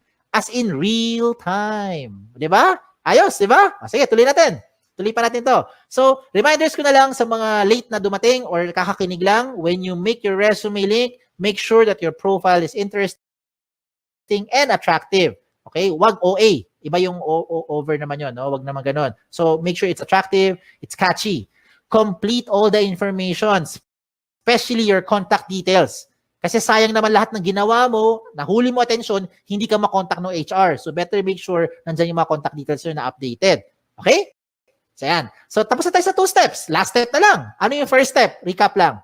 First step is register. Wala tong bayad. Libre po yan. Second step is for you to complete the information. Yan ang pinaka-logical. And the last step now is for you to submit. So, you're now thinking, okay to paano ko gagamitin ngayon yung resume link? Bigyan kita ng iba-ibang paraan. Okay, lahat ito practical application para makarelate kayo. Unang option, pumunta ka sa website ng jobs180.com. That's www.jobs180.com, and that's where you now start to look for companies. Type the companies that you're looking for. Pag may lumabas, edi good. Pag walang lumabas, edi wala. Okay, wag din pilitin. Okay? Now, you can also see there a lot of companies, a lot of company logos that you can shop around, you can choose, learn about the company, and if you want to be part of the company, I recommend you submit your resume link kahit na hindi ka pa qualified. Let me repeat what I just said. If you want to be part of an organization, if you want to be part of that company, even if you are not yet qualified, I recommend you give your resume link to that company. Bakit? Imagine, kung ngayong hapon, ngayong araw, nag-submit ka ng resume link sa isang kumpanya na naghahanap ng 3 years experience na aplikante. Wala ka pang 3 years experience. Okay lang. Because nabigay mo na yung resume link mo sa kanya, pagdating ng 2024, siguro naman by that time, meron ka ng 3 years experience, di ba? Kasi nag-work ka na ngayon, by 2021. By 2024, may 3 years experience ka na, pwede ka na ma-qualify dun sa position in-applyan mo. And you never know. That company might just contact you later on, provided that your details are still updated. So you have to update those information real time. Ayos ba? Ayos, di ba? Wala nang pabalik-balik. Hindi mo na kailangan magbalik-balik dun sa kumpanya para sabihin, nag-apply po ko sa inyo last year. Ako po yung OJT nyo 3 months ago. Wala nang ganun. Okay? Another practical application. When you submit your resumes through email, how do you do that? Madalas, ito ginagawa natin. Mag-email tayo, sasabihin natin, Dear HR Manager, I would like to apply for the following position, and this is my resume. Ano gagawin nyo? I-attach mo yung Word file mo or PDF file mo. Tama? If that is how you're doing it, wag mo nang gawin yon. Wag ka na mag-attach ng anything sa email. Pampabagal lang yan, tsaka makaluma na yung style na yan. Bakit ko sinabi yon? Kasi hindi mo na kailangan talaga mag-attach ng anything. Ang gagawin mo, i-type mo na lang doon sa email mo yung resume link mo. Example, Dear HR Manager, I would like to apply for the following position. And this is my resume. In this example, Antonio Juan de la Cruz, 01.jobs180.com. That's it. Submit. I look forward to your information. Thank you. Send. Every time meron kang babaguhin sa details mo, hindi mo na kailangan padalhan yung HR. Kasi kung ginagamit mo mga attachment, ang kulit niyan ang kulit, saka nakapagod. Anong gagawin mo pag nagbago ka ng phone number? Dear HR Manager, this is now my updated resume. Mamaya-maya, 2 weeks later, nagpalit ka ng phone number. Ano gagawin mo? Dear HR Manager, this is now my updated, most recent resume. O di ba? Every time meron kang babaguhin, padala ka na padala doon sa HR. Nakakapagod yan, hindi lang sa part nyo, kundi sa part din namin sa mga HR to keep track which one yung pinaka-updated na details. So this time, wala na kailangan. Palit-palit na lang kayo ng details nyo, update na lang sa loob ng resume link. Ayos ba? Ayos pa. Okay, tuloy pa natin to. Okay? If you want to print your resume, this is now the good news. You can now print your resume link. No matter how much information you have, the system will try to compress everything into one page. So kung gusto mo talaga mag-print ng papel at mag-submit sa mga kumpanya, walang kaso. Pumunta ka lang sa dashboard mo, hanapin mo yung print na option at mamili ka kung 1 column or 2 column version ang gusto mo i-print. What the system will do is it will try to compress everything into one page para tipid na. O, di ba? Now, usapang tipid. Ito mas tipid pa. Gusto mo mag-print ng resume pero gusto mo magtipid. Itong gawin mo. Gumawa ka ng resume link card. Ano tong resume link card? Sa isang pirasong long band or short band paper, mag-design ka ng maraming resume link card. No, maliliit lang, parang business card na dating. In one piece of paper, I think you can make 10, 20 sets of cards. Depende sa size ng papel mo. At ang importante na ilagay mo dyan sa resume link card mo ay syempre ang inyong resume link. Diba? So, hindi mo na kailangan ilagay lahat ng details mo sa resume sa loob ng maliit na papel. Lagay mo lang resume link mo. And that is what you now give to the companies when you start applying. Look at the picture I'm showing you. Di ba? Tipid. Hindi lang tipid. Secured pa. Tingnan nyo. If you submit yung big paper resume nyo, long bond paper, sinubmit mo sa isang kumpanya, nag-apply ka. For some reason, nilipad ng hangin. Yung nakapulot ng papel na yan, alam na buong detalye mo because everything is in that one-page printout. Now, if you lose that small piece of paper, don't worry. Meron kang peace of mind. Bakit? Yung mga kapulot niyan, limited sa privacy settings mo because you have the ultimate control over your privacy settings kahit na i-type niya yan sa browser. Okay? So, ang recommend ko rin sa mga nakikinig, use the gadget. Take advantage of the technology. Use your gadget, your laptop, your cellphone, your tablet, kung ano naman. Okay? Para ngayon kasi, this day and age, technology na ang gamitin natin. Kung mano-mano pa rin kayo, wala kayong gadget, okay lang. Huwag kayong malungkot. You can still submit to the companies by just simply writing the resume link on a piece of paper. As simple as that. Okay? So, again, sa mga nagtatanong, ano yung mga guidelines ko para makagawa ako ng job-winning resume? Ito yung guideline ko. Ito yung checklist ko. Are you using the right tool? That's the ultimate question. There are so many tools right now, but these are the things that you should consider when you make your resume. And that is the resume link. It already addresses the following. Number 1, security ng information mo. I hope by this time, you have peace of mind. Ito na pinaka-secured na information because you have the ultimate control over your privacy setting. Pangalawa, the speed of hire becomes faster. It becomes more efficient because whatever you need, whatever the HR needs, you can already put it inside the resume link. Another thing is that it's flexible. If you want to print, just in case lang gusto mo talaga mag-print ng resume nyo, you have the option to print it. And you don't have to worry about saan ko sinave yung file na yan, saan ko tinago, wala nang ganun. Just log into your account and print. Mamili ka lang kung 1 column or 2 column version. At higit sa lahat, wala po itong bayad. Tipid po ito. Walang bayad. Okay? Ang kailangan mo lang, of course, internet. Sa mga nag-iisip sa inyo, sir, kailangan ko ng pan-data. Pwede ka naman makakonect sa internet na walang data eh. Punta ka sa libreng wifi. Di ba? Baka yung kapitbahay nyo may libreng wifi. Makagamit ka muna. Later on, pag may trabaho ka na, may sweldo na, bayaran mo yung wifi niya. Di ba? Bawi-bawi lang yan. No? Give and take. And there are a lot more benefits to just what I've mentioned. Marami pang iba. You can share your resume link to whatever platform you want to share it to. Gusto mo i-text? Gusto mo siya i-private message? Gusto mo i-send via Viber? Kayo bahala. Pwede mo i-share. Basta kayo may control. Ganun lang kasimple. No? Kung hindi mo ito binigay sa kahit kanino, hindi malalaman to nung taong yon. And you don't have to save it to whatever USBs or hard drive. No need na. Wala rin tong mga tipong version na kailangan pa mag-compatible. Walang ganun. Lahat ito compatible. Pwede lahat. Okay? So, shout out na lang ako. Shout out to all our school partners. By the grace of God, right now we have about 400 plus colleges and university partners nationwide, including your alma mater. So, thank you. We're very thankful for this opportunity that we're able to do this kahit tayo nasa loob ng bahay, kahit kayo ay nasa loob ng bahay. So, hindi tayo physically nagpe-present, pero nakakatulong pa rin tayo, especially if you have friends or relatives whom you think would need this tool. Please share this to them. Okay? Sa mga nagtatanong naman ng mga frequently asked questions, sasagutin ko na. Ito kasi yung mga common questions na kadalasan tinatanong sa akin. Ang tanong, can I give my resume link to companies who do not know about jobs180.com? The answer is absolutely yes. It depends kung sino ang bibigyan mo. Ikaw may ultimate control niyan.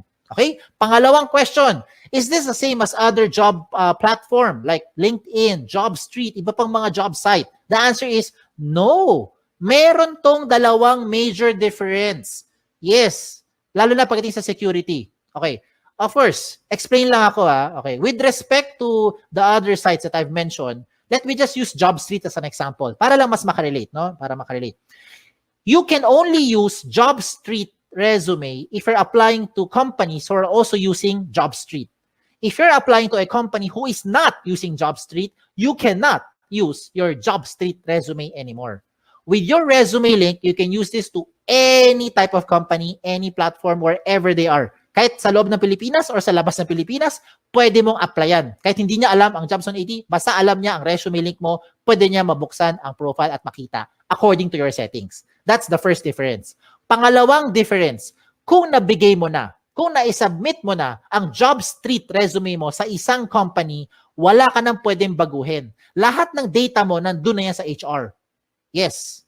Hindi na magbabago yan real time.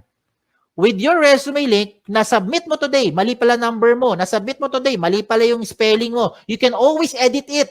Enter, save it. Real-time update. Lahat ng binigyan mo ng resume link, updated real-time. Ayos? Okay, tuloy tayo sa number 3 question. Number 3 question is the easiest question. Ang tanong dito is, can I keep my information secured? I hope by this time, na-convince ko na kayo na ito na ang pinaka-secured na platform. Okay? That's the reason why I'm sharing this to you. Okay? Number 4, I think this is the most important question. How often should you update your resume link? Ang sagot dito, hindi araw-araw, hindi linggo-linggo, hindi buwan-buwan, hindi taon-taon. Ang sagot dito ay every time. Every time na meron kayong babaguhin, lalo na ang contact details nyo. Yan ang importante. You have to update your contact details every time na meron kayong papalitan doon. Kasi yan yung paraan para makontak kayo ng mga companies. And the last question is just a trivia. Why is this called jobs180.com? This is called jobs180.com because we want to turn your life around. Yan, di ba? 180 degrees. Hindi siya 360. Kasi kung 360, bumalik ka lang kung saan ka galing. Di balik-balik ka lang, balik-balik ka lang, balik-balik ka lang. Di wala nangyari. Di ba? So you have to do it 180 degrees. It's a straight line towards your career goal. Okay? Just in case may tanong pa kayo, nahiya magtanong, pumunta lang kayo sa website namin, sa jobs180.com, or email us, email me, here sa info@jobs180.com. Like us on Facebook, follow us on Twitter, follow us on Instagram para makakuha kayo ng mga latest trends in recruitment. Okay? Again, my name is Kim Chua. Don't forget yung wa. Okay? Baka Kim Chu lang maalala nyo. Na nagsasabing, be safe at isang magandang araw po sa inyong lahat. Thank you. Thank you for that, Sir Kim. So, unfortunately, Sir Kim has an ongoing meeting right now, so he can't join us for Q&A. But if you have questions, please put it in the comment section and I will try my best to answer. For the meantime, while I think about your questions, you can visit the school site. It's schools.jobsunity.com/CPU Iloilo. So that's where you see all the vacancies and openings discussed earlier today by our speakers a while ago. So lahat sila may posting doon. And then, if you're shy to put in your questions, you can still message us on our Facebook page and we'll try our best to help you out. So we have a dedicated team answering queries and Facebook messages. Ayan. So to everyone, again, thank you for joining us for this event. And to officially close our session for this afternoon, we would like to request Dr. Raquel L. Pollock-Ayo, GSC Director, to give us the closing remarks.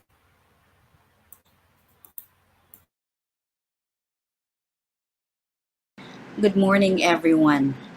I am very pleased that this school year, in spite of the new normal that we are all in, the school was still able to deliver to you one of the very significant events that we deliver to our graduating students. This is sort of our pabaon to you so that in one way or another, we can be able to contribute to your preparation as you look forward to another chapter in your professional life. You are about to finish your degree, then after this, a lot of you would be looking for jobs everywhere. And so this program really was designed for you, hoping that everything that was prepared for you would be very helpful to you as you will be getting ready to be the professionals in the workplace. And of course, there are people behind this program that we have to thank, and even units who have been very helpful so that we can have this 2-day activity. And indeed, it was a success because of the hard work of our job placement officer, Ms. Ruela Cheyenne Aberia, and our very own also, Miss Althea Villanueva. They have worked hard to prepare for this one. Thank you so much for all the hard work on this 2-day seminar. We hope that when you leave the portals of CPU, you will always think like a Centralian and always remember that you carry the name of our school. Always come back to CPU and you're always welcome because you are family to us. And of course, we would like to acknowledge our partnership this school year with Jobs 180. We would like to thank you for your contribution. You have been very helpful in a big way. So we hope that the lessons you have learned from the 2-day webinar will help you and will guide you even as you will be looking forward to looking for a job. So I hope you will remember that it's not enough to be prepared academically because there are other skills that you will need when you want to survive in the world of work. And of course, you should know how to market yourself, your skills, be prepared for a job interview, how you should dress up so that they can be impressed by your presence, and of course, how you should perform so that you can stay in a job. Before we end, I would like to leave you 2 verses that I hope you will take along with you. Proverbs 3, 5, and 6. Trust in the Lord with all your heart, and lean not unto your own understanding. In all your ways acknowledge Him, and He will direct your paths.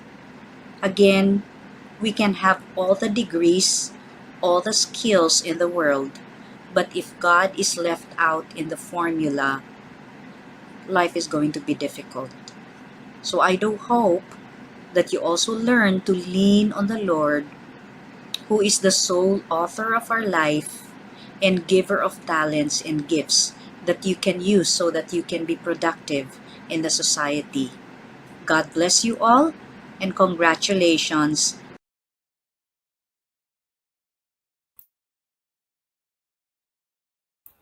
Thank you for that, Dr. Polikeo. So appreciate the message that you sent out to our audience spot for today. So please don't forget to evaluate, guys. The link is on the comment section, and the QR code is also up on the screen. So while you're at it, please watch out for the next set of webinars that we are hosting for next week. So it's on our Facebook page. You can look at the topics, and if you're interested, you're welcome to join in any of those sessions.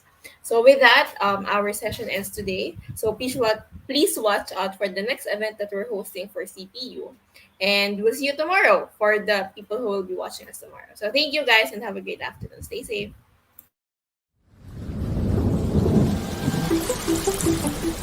Change.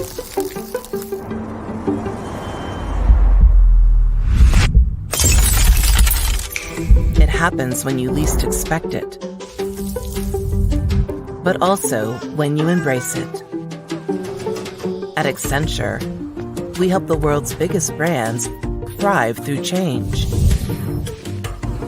Our people combine technology and creativity, expertise and experience, learning and collaboration, passion and purpose to make a difference for our clients, their customers, our company, and our communities.